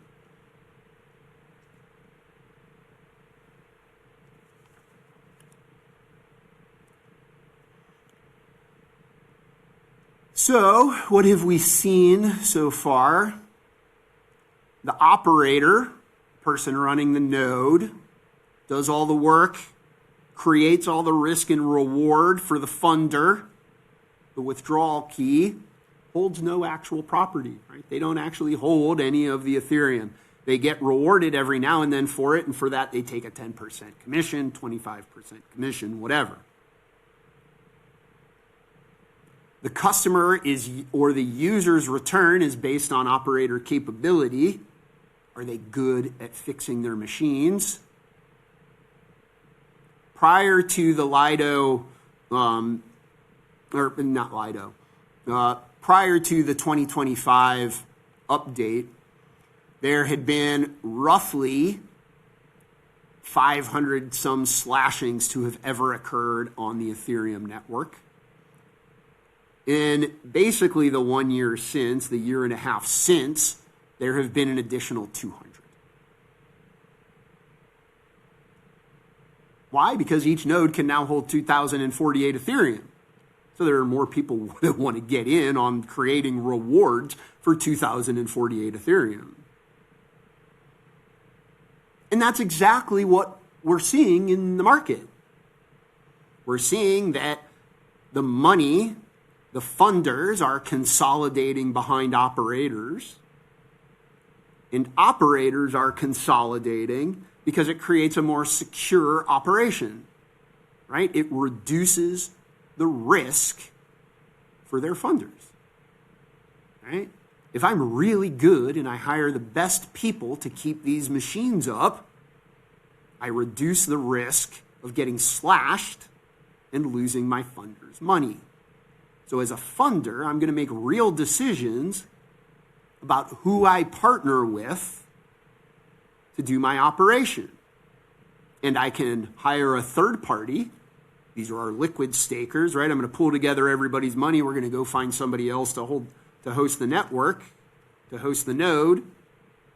Or I can do it myself, and this is what exchanges do, right? Where they hold both the operating key and the withdrawal key, and they control the entire risk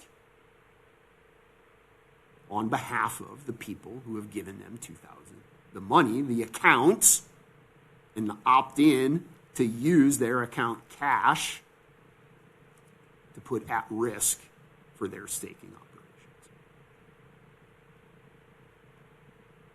I haven't looked at a clock. I'm almost certain I went over time.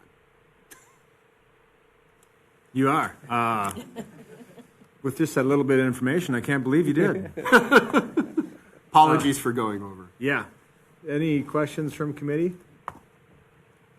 Go ahead, Senator Drake. Thank you, Chairman, and thank you for a very thorough presentation this morning. One question that I had was regarding the accountability measures about audit, and how anything, it can essentially be audited at any time. I was curious who has access to actually audit it. Is it the key holder? Is it members that join? To audit which? Hold on, I'm trying to get my notes here. The transaction ledgers, on the blockchain. Because also you mentioned how it can be audited at any time. Who's able to actually audit it? And where You can could folks? today. So what does that look like then? Because I think folks probably don't know. Yeah, so any one of us, in theory, could do it. The reality is probably none of us are smart enough to accomplish it. But basically, it's a big text file, right? It's a 2 to 4 terabyte text file. So download 2 to 4 terabyte text file, load it into Excel, and run a pivot table on it. I mean, don't do that. You will destroy your computer. But you theoretically could, right? That's all it is. And it would be recognizable to somebody who had basic bookkeeping skills. Thank you. Yes. Thank you, Chair. Thank you. It was so much information. I started writing it down and I started typing it so that I can retain it more. Yeah. So hopefully this question is going to make sense.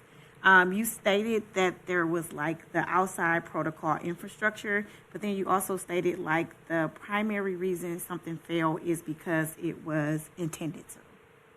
Right? And I guess I'm trying to understand, like if you're saying like the nodes and the coins and all of this, right? If it is systematically set up so that it can win and achieve and succeed, then how do we get to the intent to fail? Yeah, right. So this is kind of one of the beauties of design, right? And so one of the benefits of blockchains, of cryptocurrency, which are based on blockchains, is that they are public and can be audited at any time, right? Which is also why we haven't seen huge blockchain adoption, right? There are a lot of people who keep ledgers for a variety of things that don't want that to be public for a variety of reasons. So the fact that it is public means that most of the failures that happen are accidental, right? Okay. The public nature of it alone prevents kind of systematic manipulation, which is what you can see. It shows up in the market, and in the rare occasion when it happens, you can see it online, and you can look at Ethereum protocols around governance, and if they detect, if a number of nodes all vote like, hey, this looks kind of intentional, and it's kind of funny, like I'm not a bookkeeper, I'm not an accountant, right? But you can go look at all of the failures, and you'll look and see like, oh, this, most of them are like, most of the slashings, right, are one at a time, right? This one slash, this one slash, this one slash, then this one slash, whatever. And it's just this whole list of things. Some of them, you'll see like 5 or 6 of them are all the same person right in a row. And you go, oh, that looks kind of weird, right? And all the other nodes go, oh, that looks kind of weird, right? And then that person gets penalized even more, right? Because it's public and everybody can see it. And so as a result, most of the failures, most of the fraud that we see that happens isn't related to how the network works itself. It's related to the things that aren't observable that happen on the network, right? The fact that the withdrawal key is associated to the exchange means that the real cash representing the 2048 Ethereum associated to that key is all private contract. That isn't on the network. I don't know what those contracts say. I don't know what their custodial relationship is, what happens in the event of a slashing and all of this money is gone, right? None of us know any of that, right? Because that's not public. And it turns out that's where all of the weird things happen, is in the places where it's not public. Thank you for that. That's kind of where I thought it was going. Thank you. Bet. Other questions from committee? Good. Go ahead. Just so I'm tracking, with respect to the presentation, are you talking nodes? Is that the mining side of the Ethereum network, the proof of stake, when we talk about the dollars versus the Bitcoin proof of work? So, or does yes, a node can be a validator. Mining is a proof of work concept. So we only have mining as such on the proof of work side. So that's only a Bitcoin concept, and it is not staking. It is a categorically different thing. Than what the presentation? Than what we did not talk about mining at all in those efforts. So with respect to that, this is purely talking about the Ethereum network and right. how the Ethereum network. Correct. Right. I've tried to limit this to the staking question of what does it mean to stake? What does it mean to pool for staking purposes?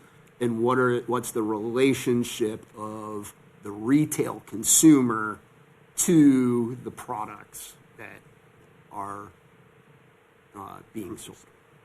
Thank you for that. All right. In an effort to keep it moving, I think we're going to move on. Thank you. Thank you, sir. Apologies for the delay.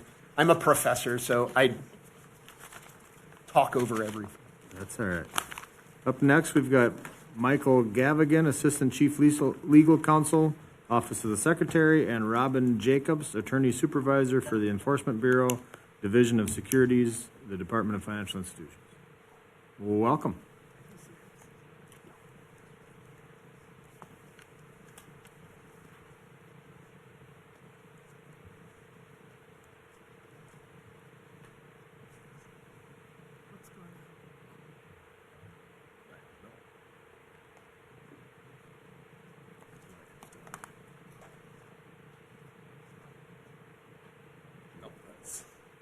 I think we still have the old one loaded.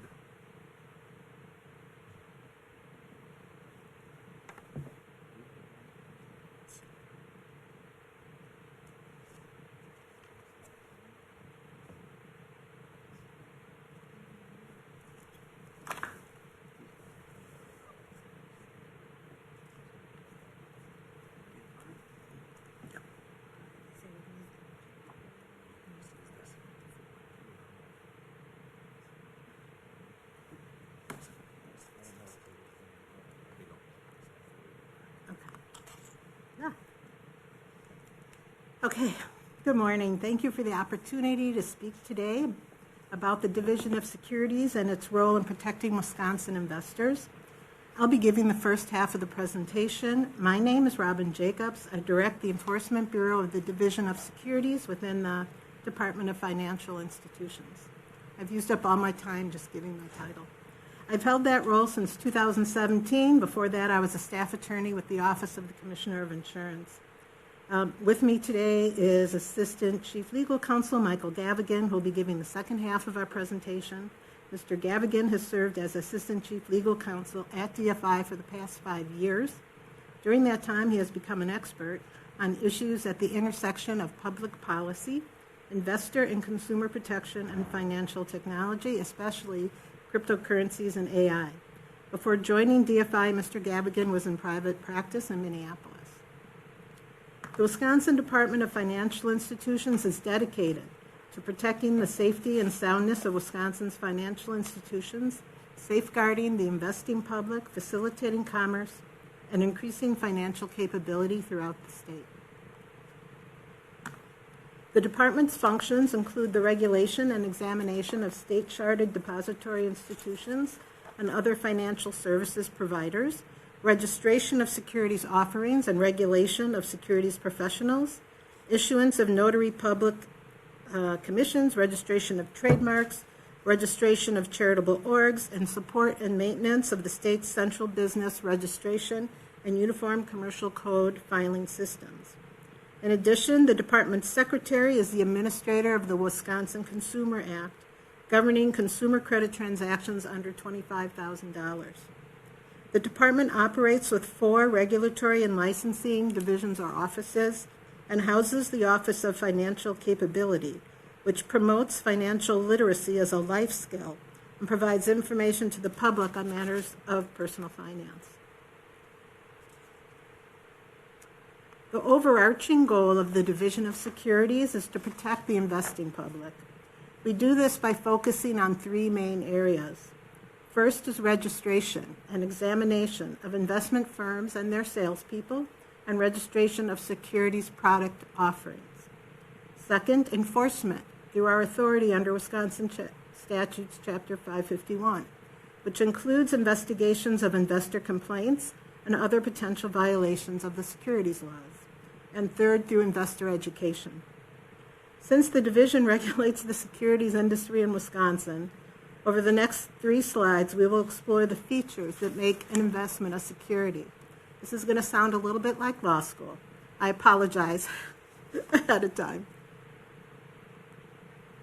So our governing statute found in Chapter 551 defines the term security. And as you can see from this slide, it is very broad because the intent of the statute is to capture in the definition as many products, schemes, and transactions as possible, and then to exempt certain securities from the registration requirements where justified. But even where registration is exempted, the division retains anti-fraud authority over the security offering. So looking a little bit more closely at note, evidence of indebtedness, and investment contract, because those are the types of securities we often see. A note can be in writing or verbal under Wisconsin law, but consists of a borrower's promise to pay back money to an investor. Evidence of indebtedness is an instrument showing a promise or obligation to pay money back to an investor or lender. It can include commercial notes, debentures, and corporate bonds. And investment contract. Let's take a look at that on the next slide because, curiously, Wisconsin has 2 definitions of an investment contract. Why do we have 2 definitions? Because they reflect 2 different approaches to applying investment contract analysis. In one approach, based on a 1946 Supreme Court case called SEC v. Howey, the focus of investment contract analysis is on horizontal commonality, meaning the pooling of investor funds and the expectation of profits derived from the effort of others. The second approach, called the risk capital test, evaluates whether an investor risks their capital to fund a business venture managed by others. It often covers unconventional arrangements that might escape regulation under the Howey test and looks at what the investor stands to lose rather than just what they expect to gain. This is called vertical commonality. And sometimes an investment instrument can meet both definitions. In any event, these 2 definitions are sufficiently flexible to encompass all manner of technological and other innovations in the securities markets. On the federal level, the definition of investment contract has evolved through case law, starting with the case I previously mentioned from 1946, SEC v. Howey. In Howey, a company sold plots of land with citrus trees along with a service contract to cultivate, harvest, and market the fruit. Investors had no part in the farming but expected profits from the company's labor. In Howey, the Supreme Court described an investment contract as a flexible rather than a static principle, one that is capable of adaptation to meet the countless and various schemes devised by those who seek the use of the money of others on the promise of profits. The Supreme Court in other cases has also stated, in defining the scope of the market that it wished to regulate, Congress painted with a broad brush and enacted a definition of security sufficiently broad to encompass virtually any instrument that might be sold as an investment. And that form should be disregarded for substance, and the emphasis should be on the economic reality.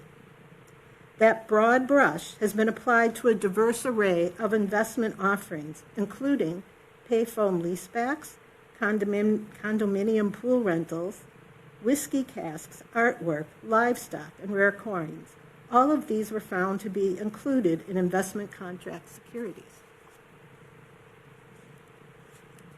End of law school. Now that we've all mastered the concept of a security, I'm going to go back to the subject of how the division regulates securities. The division consists of two bureaus. The Professional Registration and Compliance Bureau handles the registration aspects of securities regulation. They register broker-dealers, investment advisors, and their reps, and they conduct examinations.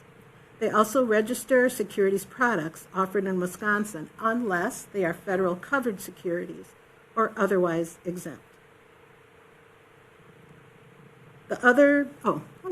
My bureau. The Enforcement Bureau is the other bureau in the Division of Securities. We investigate unregistered investment-related complaints. We pursue orders arising from the violations of the Wisconsin securities law. We provide investor education, and we're active with the National Organization of State Securities Regulators. The remedies that we are authorized to provide in our cease and desist orders include restitution, disgorgement of profits, and penalties. A willful violation of the securities laws is a Class H felony under Wisconsin law, punishable by up to 6 years in prison and a maximum fine of $10,000.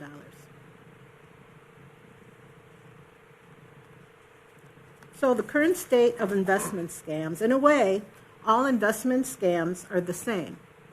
A criminal tricks people into giving them money with false promises of high, fast, or guaranteed financial returns. What's different today is the volume and scale of investment scams due to advanced technology.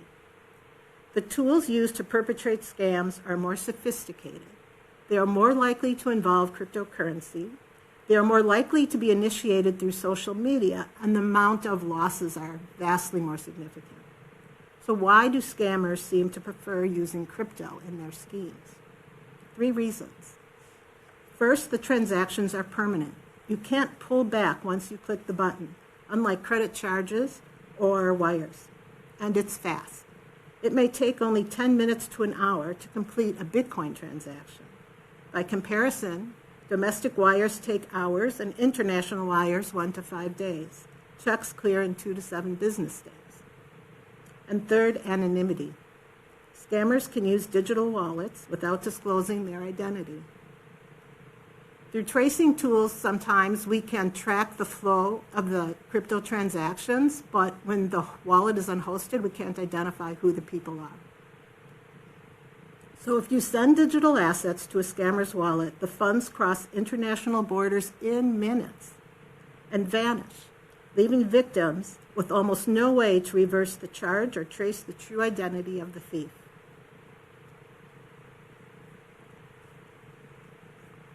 As this slide demonstrates, our elderly population continues to be targeted due to their accumulated wealth. Since 2020, elderly losses due to cybercrimes have increased eightfold.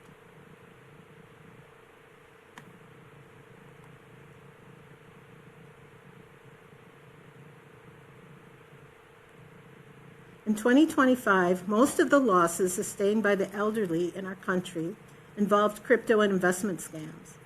And by the way, many of these categories overlap. For example, almost all of the romance scams that we hear about in the division also involve an investment scam. And the data in Wisconsin tracks what's going on the federal level. In Wisconsin in 2025, seniors were hit especially hard. Wisconsin residents lost over $92 million in 2025 alone. They experienced a loss of $43 million due to investment scams in 2025. And these investment scam losses were by far the largest category of reported losses for seniors, making up almost half of all their losses. The next largest category was tech support scams, but those came in at just over 1/4 the size of the losses for investment scams. And Wisconsin elderly lost $46 million due to cryptocurrency scams. And again, many of these overlap. Most of the investment scams also involve crypto. So what are these scams that we're talking about? I won't go through all of these for the sake of time, but I think the top three. Certainly still pig butchering scams, typically an online romance scam, where the scammer builds trust over time with the victim before luring them into a financial trap. Investment scams, where websites and companies are set up to look as if they've been operating for years, but actually they're fake and serve only as a tool to defraud users and take funds. Phishing scams are still around. That includes spam emails, bogus websites, and messages designed to trick the victim into providing their private keys, passwords, and sensitive information. Fake exchanges and wallets are advanced fee scams. This is trending way up, especially in Wisconsin. We see this almost daily. In these scams, they mimic legitimate platforms, and they fool unsuspecting users into depositing their funds into non-existent platforms and then attempting to extort additional funds through bogus fees and taxes. They claim to use AI-driven technology to share trading signals and make exorbitant amounts of money, so they claim. I encourage you to look up our orders on our website, as we often incorporate screenshots of the fake web pages, which are interesting to see.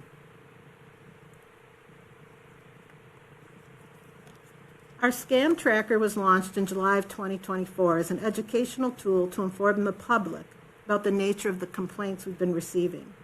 It's searchable by company name, scam type, or keyword, and it includes a list of FAQ, glossary, and links to resources. The tracker includes descriptions of scams that have been reported to DFI by Wisconsin residents, including people in your own districts and counties. As of last Friday, total reported losses since July of 2024 are over $13 million based on 93 complaints. In 2026 alone, reported losses are approximately $5 million. We work with law enforcement to trace criminal crypto transactions and assist with freezing and seizing accounts holding stolen crypto and take down and disrupt fraudulent websites. In the last 2 years, we have assisted with freezing over $1.5 million and are working on getting at least a portion of those funds returned to victims, but it's a long, involved, complicated legal process to do that. We have taken down or disrupted 330 scam websites and continue those efforts.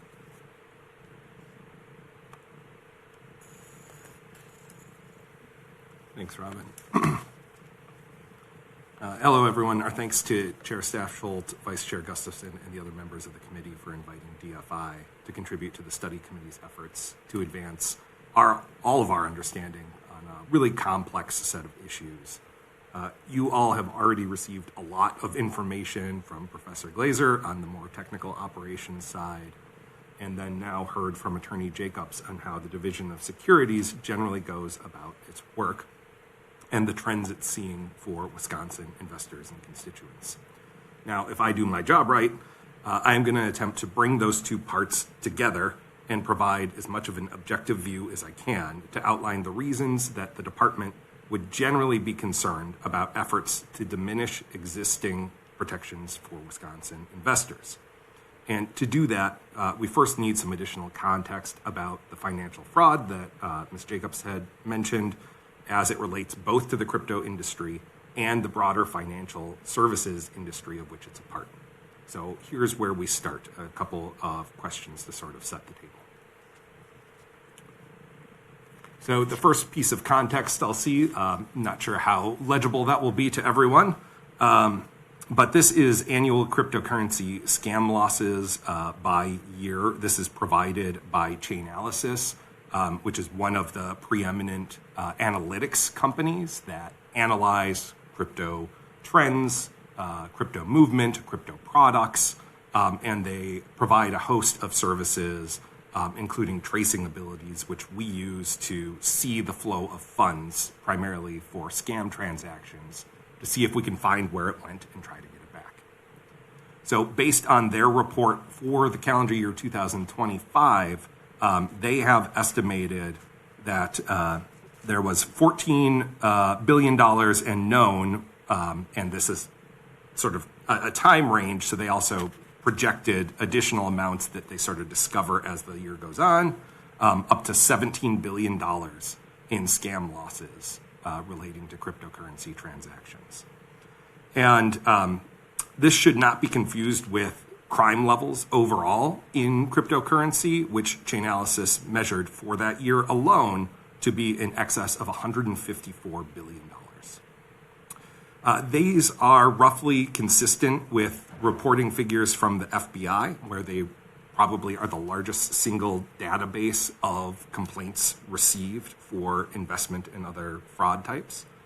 IC3 estimates, and that's the Internet Crime Reporting Center, over $11 billion in losses relating to received complaints tied to cryptocurrency for just the last year. But keep in mind, neither of these figures are measuring exactly the same thing. Chainalysis is actually looking at the ledger, the transactions, those things actually happening, and the FBI is looking at complaints. Inevitably, there will be a number of transactions where one is reported in one and not found in the other. Additionally, it is much more likely that even these measures are conservative. Other reports, such as from TRM, another crypto analytics company, put estimates at closer to $35 billion. Now, Professor Glazer mentioned relatively secure systems and operations, and that may be true on sort of the protocol level, the computer mathematics, the systems operating themselves. And he says that that's secure except for where people tend to break them. I think that's generally fair. But keep in mind, our purview is we are charged with protecting investors in either case, either where someone is a good actor or where someone does intend to break the system or break the rules. And whether we're dealing with a good actor or a bad, plus also just people who are claiming to be an actor at all, people who submit requests and make solicitations without having any access to crypto or crypto systems, they can create an AI website that looks like an exchange in a matter of minutes these days. And so where are these losses concentrated? This data is slightly older, but you can see from all of those huge numbers I said before, there are two really big sections of the pie, and those are high-yield investment scams and pig butchering scams, which Ms. Jacobs talked about a little bit earlier. And you can see that those are the overwhelming majority of the types of scams that we see in the crypto industry. So now for some additional context, it's important to view the cryptocurrency industry and its transactions in relation to the overall financial services market. So you can see from the chart before you, this will provide some important context. So according to the Bitcoin Foundation, among others, the total crypto market capitalization is roughly $2.3 trillion as of August this year. And various researchers place the total financial services market, which would include crypto activity, at roughly $38.58 trillion for July 2026. So even as we stand here today in 2026, that makes crypto and all crypto activity roughly 6% of the entire financial services market. Of course, these numbers may fluctuate a bit depending on how you define things and calculate what may or may not be included, but it's a helpful reference point for us to think about and talk about.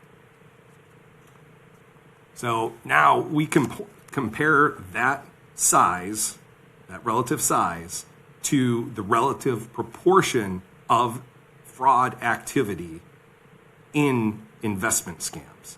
And you can see that cryptocurrency here is 72% of the total amount of investment fraud that takes place. And again, this is the FBI's own investment fraud data just for 2025.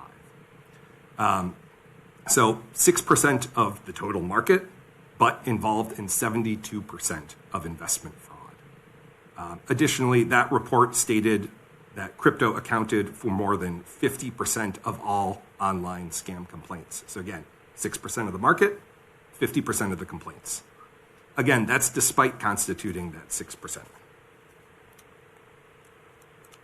And this is what the IC3 crime report for 2025 puts those numbers at. So we'll put some numbers to those earlier figures. There was over $8.5 billion in investment scam losses in the U.S. for 2025 alone. And at the 72% share for the crypto industry we saw in the last slide, that means over $6 billion in losses for Americans due to crypto investment scams in just 1 year. And that's just reported crime.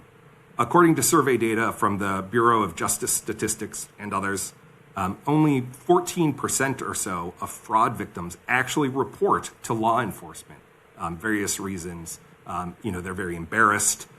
They know the chances of recovery are low. There could be 100 different reasons. But that means that the true crypto fraud losses are estimated to be $80 billion for 2025 alone. Finally, to take a slightly different measure of this, based on broader research and reporting, as mentioned here and available elsewhere, an individual dollar moving through the crypto ecosystem is roughly 7 times more likely to be tied to a scam, hack, or sanctioned entity than a dollar moving through traditional banking and financial services systems. And additional note, Professor Glazer touched briefly on the number of different crypto, generally, types available. He's correct. There are now hundreds of thousands of different crypto types available to people. Most of them are secondary layers built off of sort of like a primary crypto, Solana or something like that you may have heard of, and then 1,000 different coins or tokens based off of that primary protocol.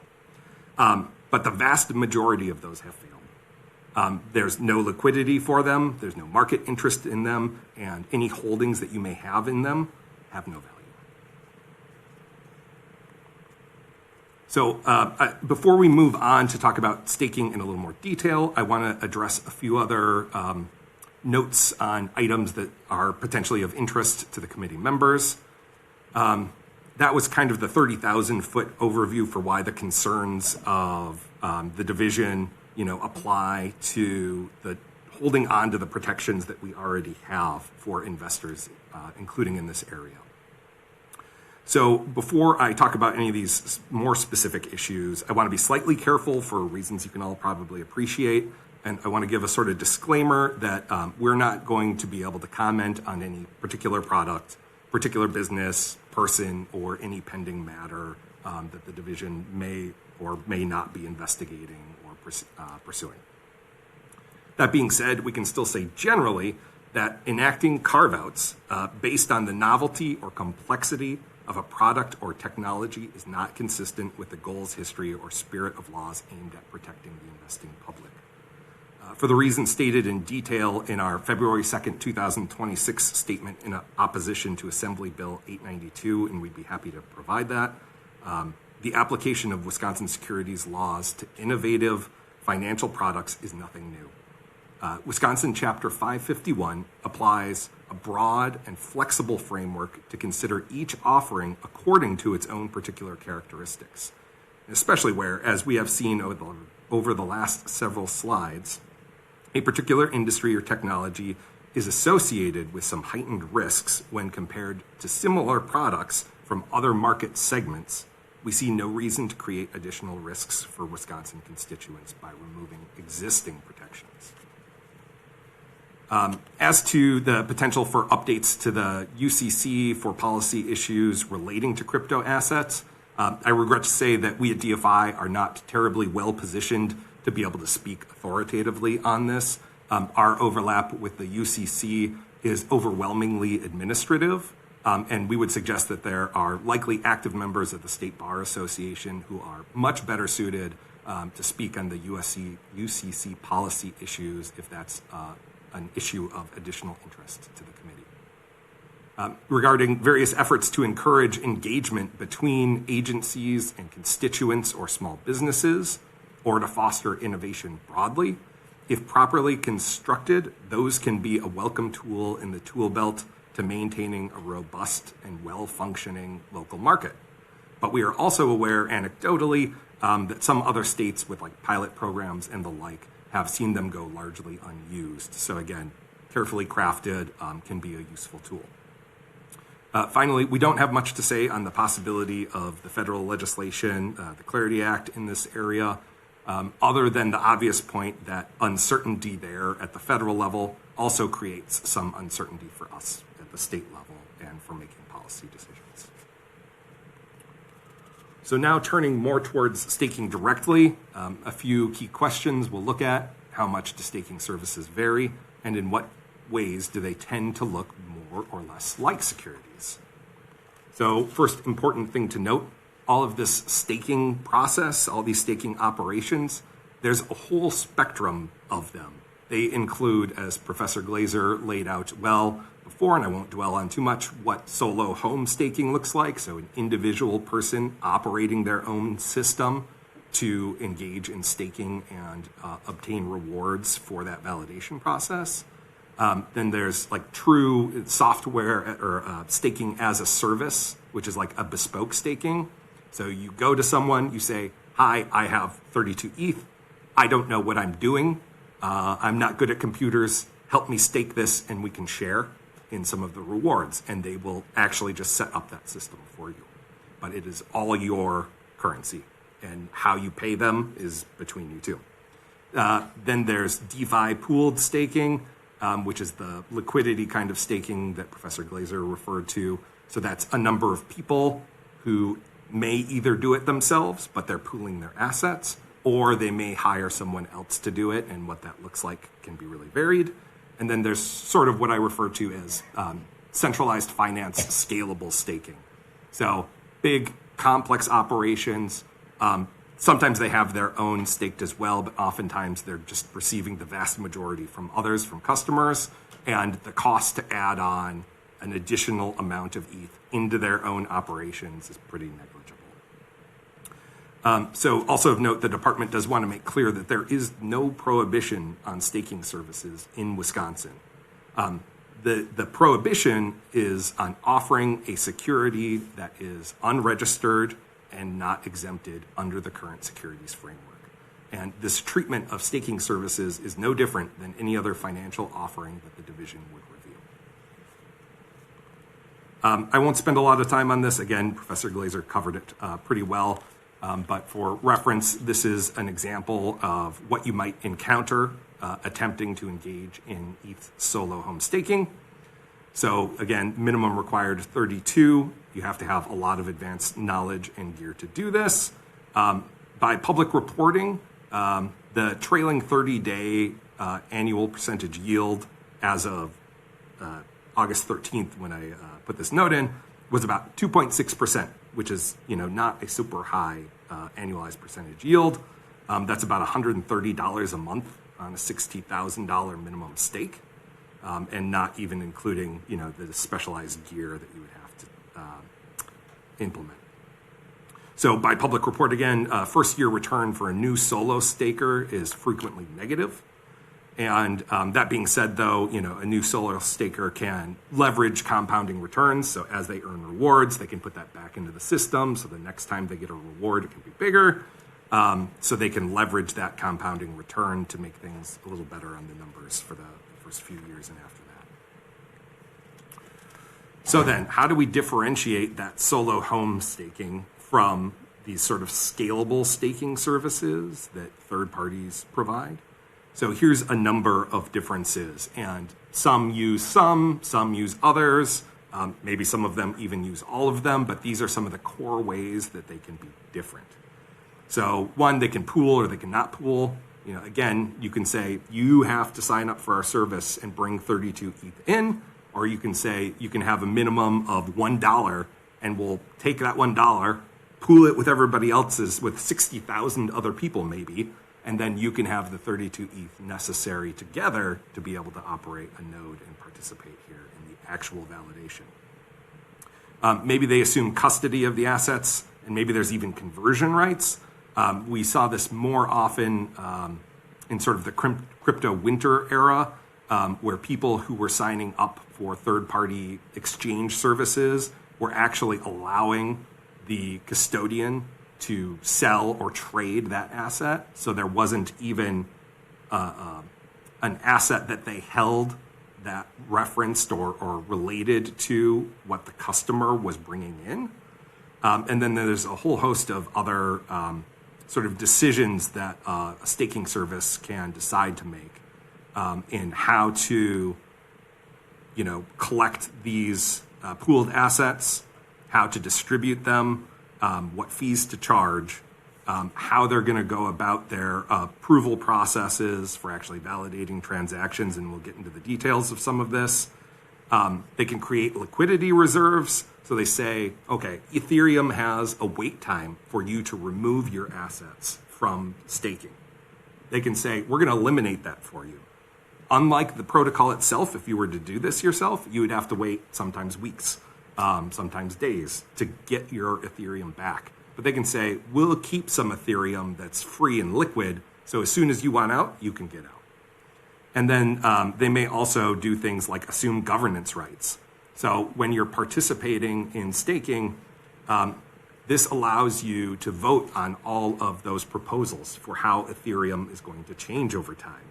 Most of the time, third-party services will say, well, if you custody those assets with us, we can't have everyone voting their $1 share to participate in the program. That's just not feasible. So you assign your governance rights to us. We can make decisions on how the protocol should advance for you. And then, of course, there's also derivative liquidity products like wrapped tokens of bonded assets. So you say, I don't want to go through this whole staking thing. I just want to buy a token that represents Ethereum that's staked somewhere else. And so then I can freely trade it, but that can stay staked. It can keep earning money while I trade on that token. So all of these are extremely technical decisions, and there's a lot that has to go into deciding how to do all of these. But needless to say, just wanted to convey kind of how complex it is. So moving on to the next slide, you can see here there's some more details on one of these specific items. It's called MEV.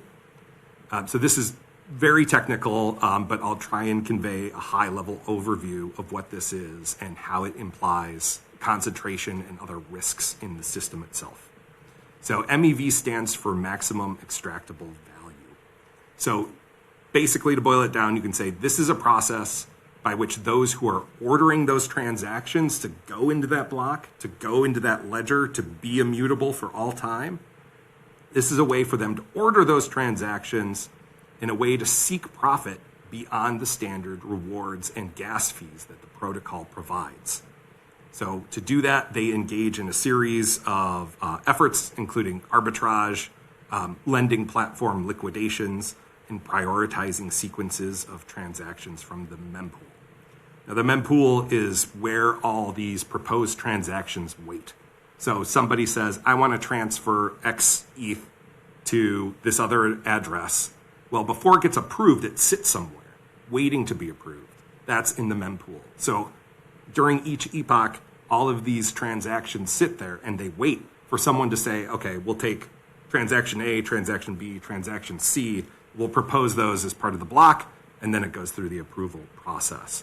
So when they're doing that, they can say, well, I see an arbitrage opportunity here. I'm going to front run this, and I'm going to engage in my own transaction that will undercut the value and then resell it for whatever the market value was in a different transaction. I know that's getting very complicated, but that's sort of the point. This is really complicated to do. Solo home stakers don't really engage in this, but the really complex actors in the third-party staking services space will employ multiple relays, which are the systems used to find all of these advantages and additional profit seeking. And sometimes they'll have 5, 6, 7 different relays that are all looking for maximum advantage they can take out of the system.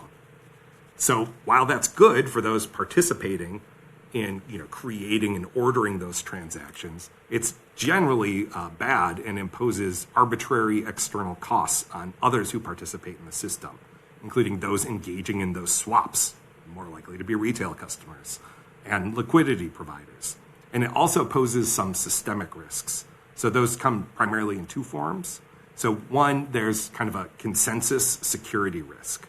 So when you have this MEV opportunity, and the MEV opportunity to sort of play games with the order of these transactions exceeds the block rewards, well, then people have to wonder what you're really after. The whole point of the staking system is to make it secure, make it reliable, make it trustworthy. And when those opportunities to play games with the order exceeds the rewards that everyone else gets, then it can undermine trust in the consensus process in the protocol itself. So everyone trusts Ethereum a little bit less the more this happens. And additionally, there's centralization pressures, which again, I won't go into technical details. But the process to do this is really complicated. Only a few people can do it really well. The ones that can do it the best make more money. They can continue doing it better. This concentrates centralization as select validators or builders come to dominate all block production. Only a few builders already control the majority of Ethereum block production. And allowing this process to sort of run poses further risks to that decentralization, where you have only a few people actually making decisions on how the protocol operates. So I know that was a lot. Thank you for bearing with me. So we move on to sort of a quick refresher on what the nature of a security is, how the division looks at things that we have to be concerned about and that we may regulate. This is sort of a mashup of the different tests that Ms. Jacobs talked about before, but it helps to sort of conceptualize what she said was the economic realities of a transaction. The more solidly you establish these things, the much more likely it is to be a security. So the basic gist of it is someone contributes something of value. It doesn't have to be money, but it has to be valuable. And they do that to sort of a common enterprise, right? We're putting this in together. Everybody shares some of the risk. And you make that contribution thinking that you will get more money than you put in. And that's often based on the representations of the person who's saying, I'll help you do this. And is through those essential efforts of the person saying, I'll help you do this, that someone other than the investor has to engage in those efforts, or where the investor is just completely passive and doesn't have control over the decisions of that broader enterprise. So you can think of stock, you own a stock, you have generally a voting right that goes with it, but that's not really control. You have a limited sets of rights to elect a board of governors or what have you, but you're not controlling the primary decisions day to day that are generating the money the business makes. So this is sort of that paraphrase of those actual tests, but it helps me think about it, and hopefully it'll help you too. So then some other considerations about staking. The staff brief you've all had access to and received, lays out sort of the modern history of sort of legislation in a good way. But some other things that we have to think about is sort of the lay of the land for how courts have interpreted the existing law, not just what we want the law to be in the future. And we don't have a lot of examples of how staking has been treated under existing law, but those we do tend to point towards staking being a security, and they don't show a lot of reason to change that. So I'm happy to go into more details about any of these cases at any point. And none of them was like a final result on the merits. I want to make that clear. But all of them generally support the notion that staking in these specific contexts constituted securities offerings. With that said, I included our contact information in case anybody had any individual questions at any point in the future. Thank you. Thank you. Going back a little ways to the annual cryptocurrency scam losses, the 2025 number of 14 billion and projected to 17 billion. Is that a worldwide number? Is that a U.S. number? I understood this to be that is probably actual. I can go back and verify if that would be helpful, but I think this is worldwide. Okay. It's just another reason there will be some daylight between that and the FBI's data. Other questions from committee members? Senator? Thank you, Chair. Thank you both for coming and sharing today. I guess one thing that really stood out to me was how there's sort of two systems operating, like we heard from our previous speaker, and how their protocol prevents that. But from what I'm hearing, it's a lot of third parties that's causing the scammers. Am I right on that? You are exactly right on that. So when we're figuring out where and when to take action and what may constitute a violation of existing law, we're looking at people who are acting in the system.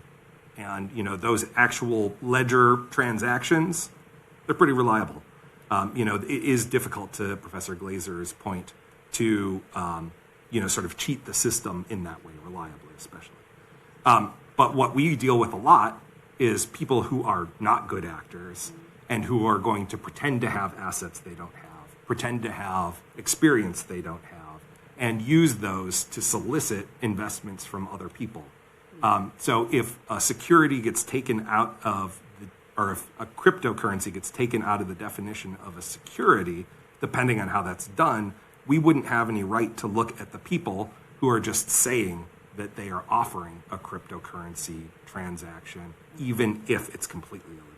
Yeah, that tracks. I know that's one of the reasons why I did the WIN bill, because there's such lack of education going on in Wisconsin. Well, just generally about this new industry.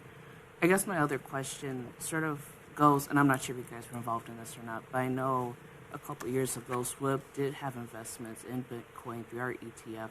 They did sell it, but now I'm wondering, was there a conversation about if it was allowed as a security to be invested in our ETF? And if you don't have an answer, that's fine. I just figured because you guys are obviously concerned about that, I wonder if there's any dialogue between you and SWIB, in the past. No, I don't have information to be able to convey to the committee on that. Sounds good. Thank you. One of the things over the last couple sessions that we've talked about, especially when it comes to elder financial abuse, is stranger talks grandma or grandpa into going to the bank and taking out $25,000. So when you're looking at the current state of investment scams and cryptocurrency is listed at $4.3 billion, are those things that I'm talking about where it's a cash withdrawal from a bank, are they even on the radar, a blip compared to the 4.3 billion? Is this like blowing everything else out of the water? Is that what you'd say from the department's perspective? Yeah, I think the volume and scale of what's going on with crypto transactions as opposed to fiat, it's off the charts. And it's true in Wisconsin, it's true on the national level. And it keeps going up every year despite our efforts to have resources to fight this scamdemic. We have crypto tracing tools. We work closely with law enforcement, but we still have far to go. Okay, thank you. Yes, sir. Going to slide 19, which is page 10 of the printed slides, it's titled "The Crypto Scam Revenue by Subclass." It seems as though the largest class is high-yield investing / trading. What constitutes high-yield investment / trading? Yeah, it can be a lot of different things, is my understanding.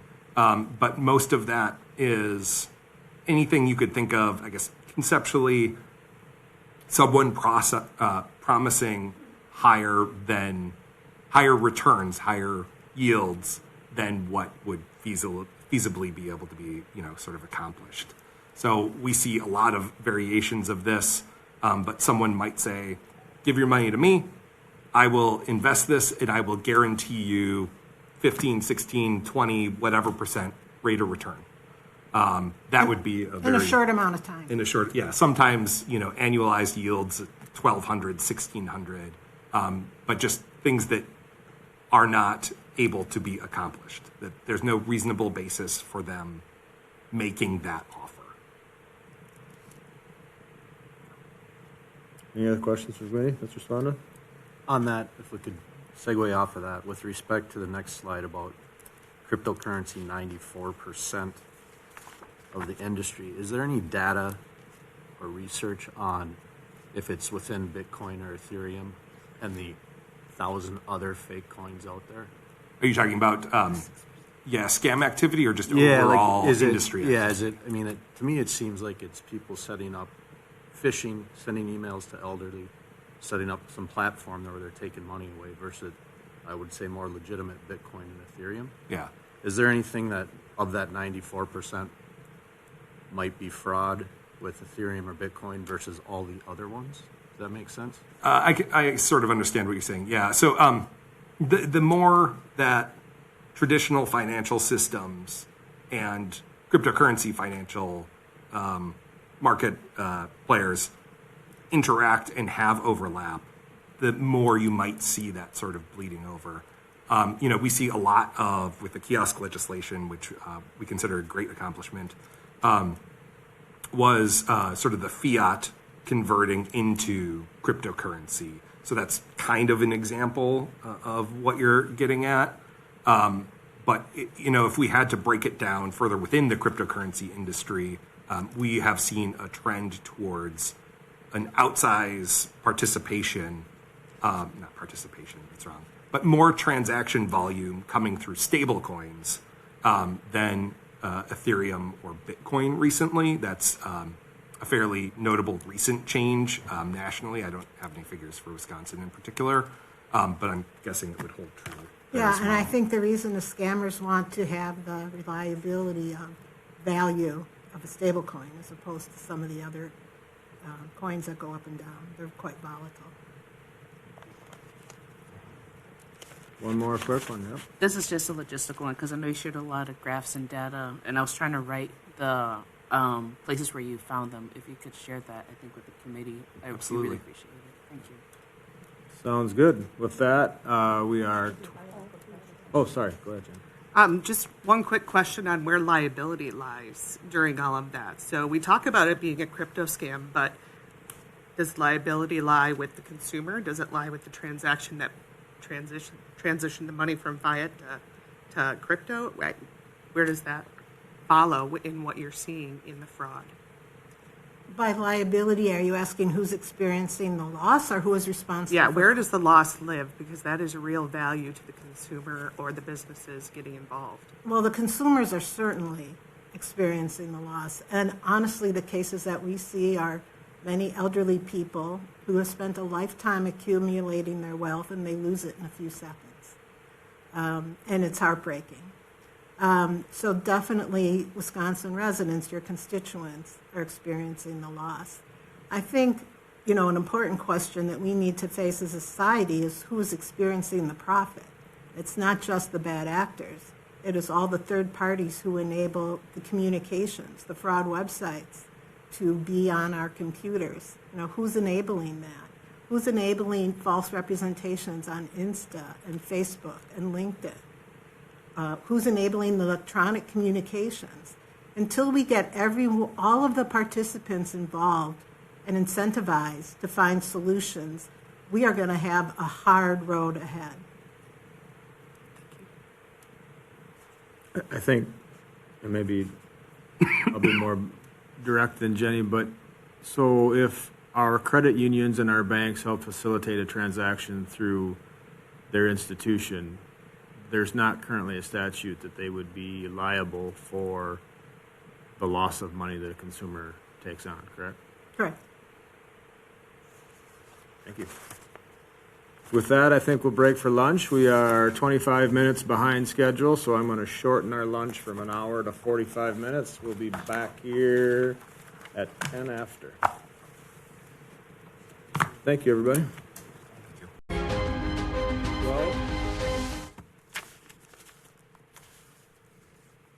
Well, up next we have, I'm going to butcher this name, Dave Groshek, Vice President of Advocacy of the Wisconsin Credit Union League, Heather Risto, Senior Vice President, Chief Operations Officer, and Ryan McMillan, Technology Services Director, Corporate Central Credit Union. Come on up, folks.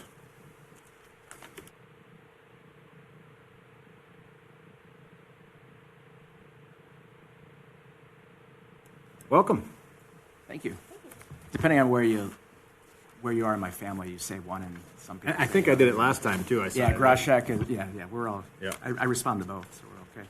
There you go. Thank you, Chair Staff Schultz, Vice Chair Gustafson, members of the study committee, Village Council staff, for the opportunity to present today on this topic. My name is Dave Groshek. Serve as Vice President of Advocacy for the Wisconsin Credit Union League, trade association for Wisconsin's credit unions and the 3.9 million members. I'm joined today by Heather Risto, Senior Vice President and Chief Experience Officer at Corporate Central Credit Union, and Ryan McMillan, Technology Services Director also from Corporate Central. I'm going to keep my comments here fairly brief, as Heather and Ryan will be providing further details of the work that credit unions are doing to serve members as it relates to digital assets. Wisconsin's state-chartered credit unions are charged in statute to encourage thrift among its members, create a source of credit at a fair and reasonable cost, and provide an opportunity for its members to improve their economic and social conditions. This charge continues to hold true today and becomes even more important as the financial landscape continues to transform. The federal level, with the implementation of the Genius Act, working through the National Credit Union Administration and other financial regulators, and the Clarity Act, up for debate in the U.S. Senate, this is an appropriate time for Wisconsin to begin looking at the ways the state can participate in this policy area. The economic and social conditions continue to change, and part of that has come from the growth of digital assets and how people use them to further their financial well-being. As member-owned, not-for-profit financial cooperatives, credit unions' core mission is to serve their members. So as this committee here spends time discussing ways to investigate how cryptocurrencies can be used and developed, including through staking, we urge the committee to keep in mind Wisconsin's credit unions as the trusted financial partner for those 3.9 million members they serve.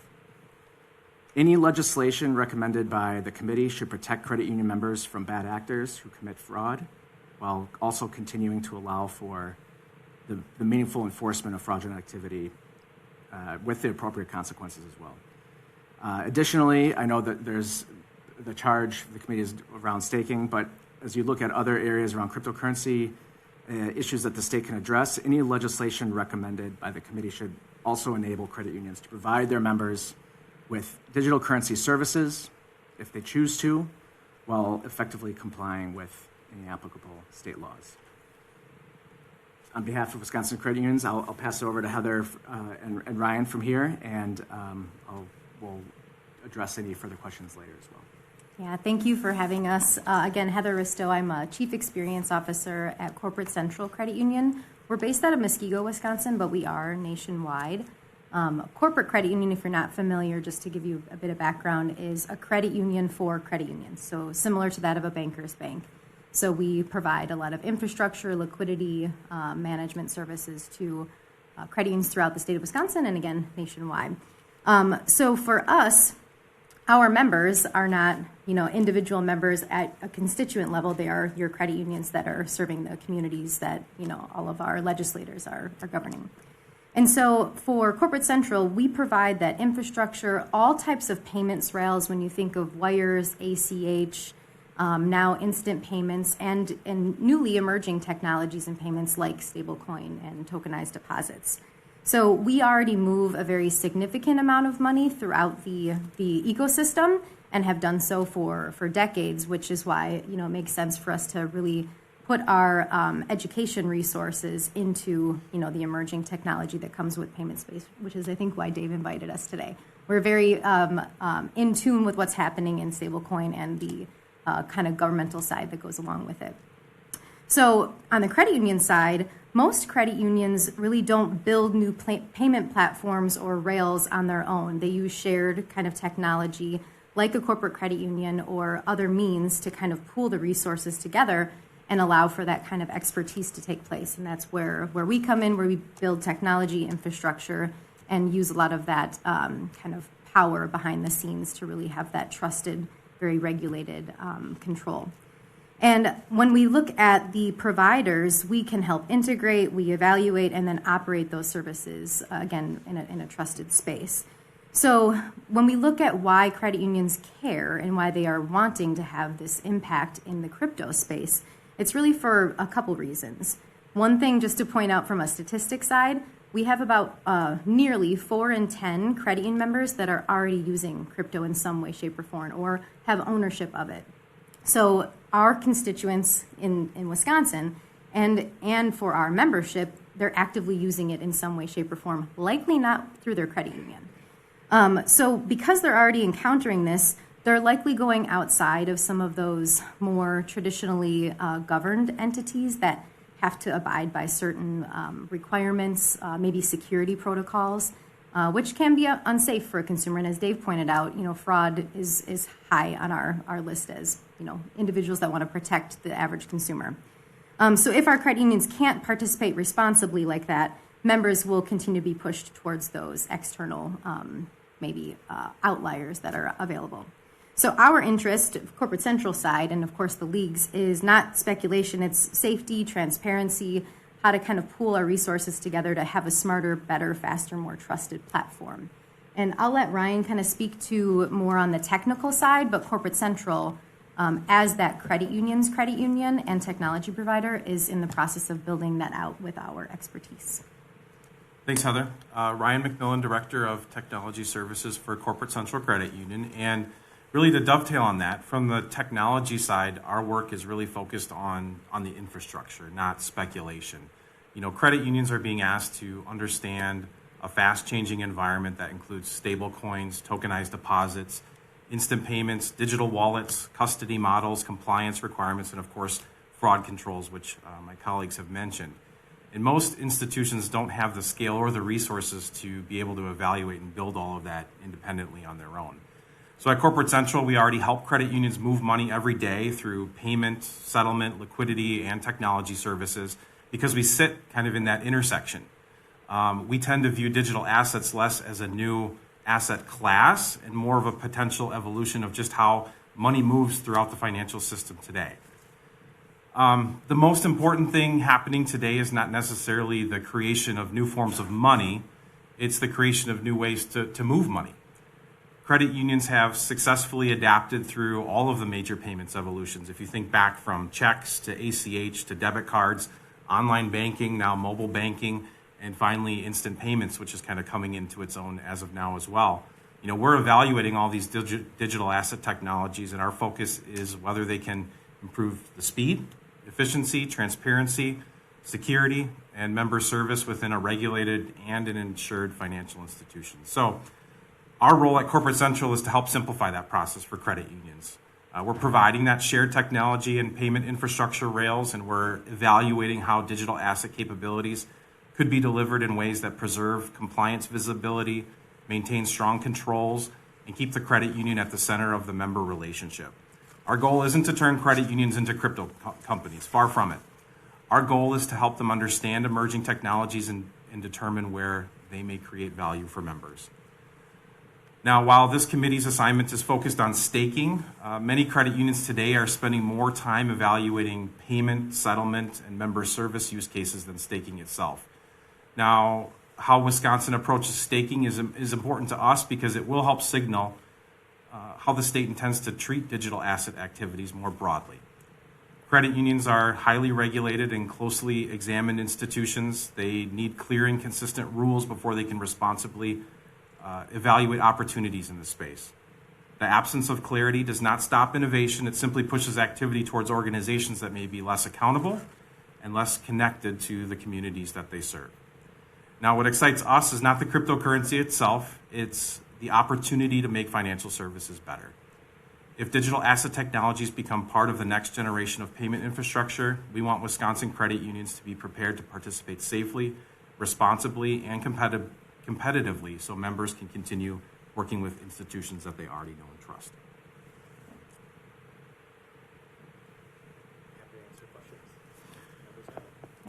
So I guess my question, and we talked about, so let's just say I've got my $120,000 worth of crypto. I decide I want to go buy a $60,000 truck, and I go see my friends at RCU to get the check to bring to the dealership. From the credit union's perspective, for the settlement, are there things that concern you with the process that the state legislature should be aware of, or DFI should be concerned with how that process flows? Are there areas that we could improve on when it comes to settlements, when you're cashing something like that in a digital space? I mean, as long as there's insurance and again, there's mitigation, I think techniques, there's always going to be fraud, right?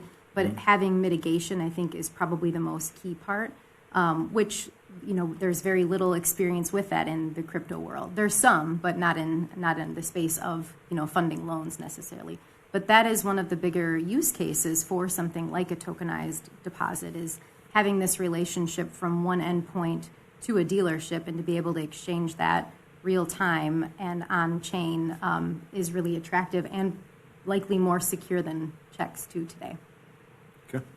Now, what we need, I probably would take that away as a follow-up as well. If there's something really specific that we would feel, you know, has to be in place in order for us to feel comfortable sharing this with the rest of the credit unions throughout the state of Wisconsin, saying, hey, let's do this collectively because it's better, safer, stronger, that I would say we probably need to give a lot more thought to and respond. Yeah, and there's, you know, the states around the country have either passed or have working through legislation to allow for that those custodial accounts at the insured credit union or bank or credit union, but they having that certainty in statute also, states have done that because people are looking for that certainty, for that relationship to continue to do that transaction in that way.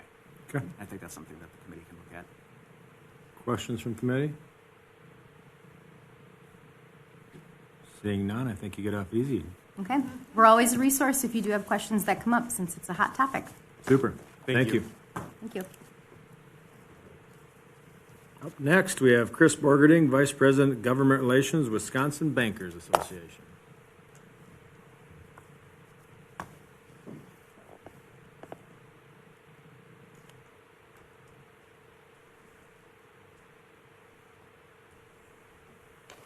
Good afternoon, sir. Good afternoon. Thank you for the opportunity to testify today.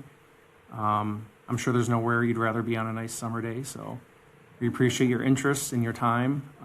Thank you, Chair Staff. What was that? It's commitment. Yeah, I'm sure it is. Thank you, Chair Staff-Schultz, Vice Chair Gustafson, and members of the committee. We appreciate the opportunity to testify before you today and for your interest and attention on this matter. My name is Chris Borgerding. I'm the Vice President of Government Relations for the Wisconsin Bankers Association. And because there's no legislation before you, I do want to offer a distinction in 5 principles that we ask the committee to use to test any eventual recommendation. And most of my comments, or all of my comments, pertain to the charge of staking to the committee. That's primarily what we're interested in. So two very different activities go by the name staking. And much of the discussion and potential work of this committee will encounter traces back to the difference between them. In the first, a person who owns cryptocurrency commits it to help operate a blockchain network while keeping control of their own assets throughout. Nobody else holds anything of theirs. In the second, a person hands their assets to a company. That company decides how the assets are used, sets the terms for retrieving them, takes a fee, and advertises a return. The customer's outcome depends on that company's honesty and solvency. The committee's charge describes the second arrangement. Our concerns are confined to that, and everything I say today should be understood with that context. So the first principle that we'd like to draw your attention to is regulating the relationship, not the technology. Wisconsin's financial laws have never turned on what form an asset takes. They turn on what one party has undertaken to do for another. When a business holds someone else's money and promises a return, a familiar set of obligations follow. Tell the customer the truth, disclose the risks, keep their property separate from your own, and answer to someone if you fail. Those duties attach because of the relationship, not the recording medium. A test written around a technology will quickly go out of date, and it invites structuring around it. If existing protections are removed, something should replace them. Your charge asks whether the state security law should apply or whether other requirements may be more appropriate. We take the phrase other requirements seriously, and we encourage the committee to do the same. A meaningful distinction exists between deciding that a different framework fits better and deciding that no framework applies at all. WBA could engage constructively with the first, we would oppose the second. If securities law is an imperfect fit, the natural next question is what does fit, and we would ask that the answer not be nothing. Whatever else changes, we must preserve the state's authority to address fraud. This is a principle we would most urge the committee to hold on to, and it is much of a drafting matter as a policy one. Exempting an activity from registration is one thing, declaring that it falls entirely outside of body of law is another, because the anti-fraud provisions go with it. Drafted that way, a defrauded Wisconsinite would have no remedy under that law, and the state's authorities would have no basis to pursue a platform that lied to them. We do not believe that anyone would intend that result, but it can follow from how a provision is drafted. Whatever this committee recommends, we would ask that the state's ability to act against fraud is retained in those recommendations. A consumer should be told what they are getting into. The risks in a third-party staking arrangement are specific, and a consumer is unlikely to learn about them from an advertisement. When a bank sells an investment product, we must tell the customer plainly that it is not a deposit, it is not insured, and you may lose money.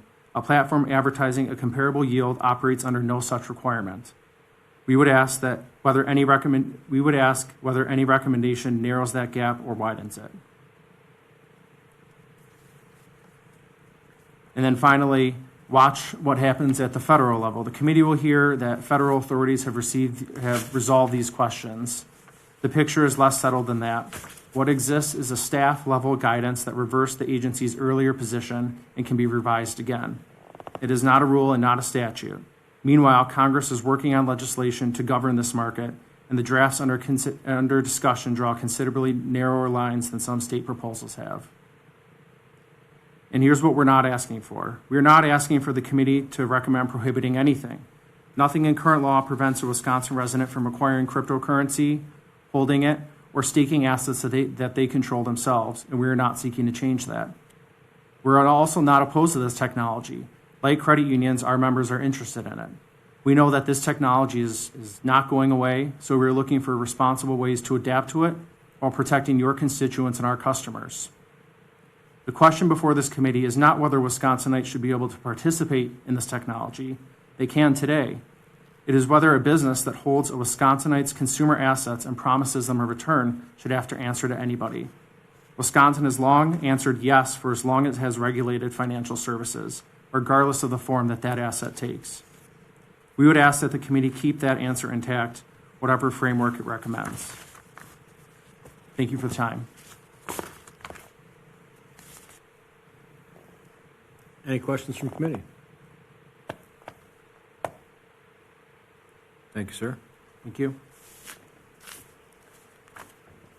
That ends the testimony portion of our committee hearing today. Up next, we have somewhat of a roundtable on members' priorities for the committee, and I guess how this discussion goes is a little bit up to the committee.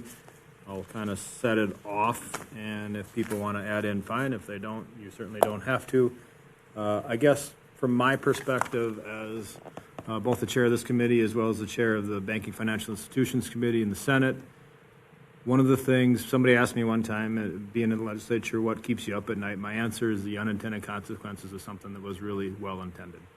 And I think that applies to this committee as well. I think that oftentimes technology outpaces regulation and government oversight, and I believe that we should come up with some ideas to make sure that we catch up if we need to, but first establish if we need to. I also think that sometimes the best of intentions with regulations that helps not get calls from constituents that pull at our heartstrings, because those are often the hardest ones to hear and be impartial to. Oftentimes, those also have the highest cost of unintended consequences that weren't the focus of what we did. So my goal as the committee chair is to find out what, if anything, this committee should try to push forward. And number two, make sure that if we're pushing something forward, that I believe that we're not creating unintended consequences that makes a current situation that doesn't seem to be going too bad, although the fraud is obviously a big number, that we don't make something worse. Or unintendedly pick winners and losers within the circle of business. So from my perspective, that's kind of my goal for this committee as far as I see it from there. So I guess I didn't kind of, when we set this up, I talked to Ledge Council and talked to Representative Gustafson about what we wanted out of this committee, and I guess we were kind of all in line with that, as well as making sure that we did no harm in attempting to make good. So from that perspective, I'll open it up if anybody else wants to add in what they're looking for out of the committee. And you certainly don't have to. Perfect. Everybody agrees with that. Yeah, I guess jump right to the next meeting then? Or do you want to add? I think we could get perhaps some direction on what speakers to bring in on the next meeting. You know, sort of the conversation could inform that. I think one idea that is in the staff brief is on this uniform commercial code, in which 22 other states have updated their laws to acknowledge digital assets. And so I think DFI mentioned that the state bar could come and speak to that issue, and that's sort of, I would describe as low-hanging fruit legislation that the committee could consider. That, you know, I think it's sort of technology neutral. It's just sort of acknowledging that it does exist in the commercial space and updates the code there.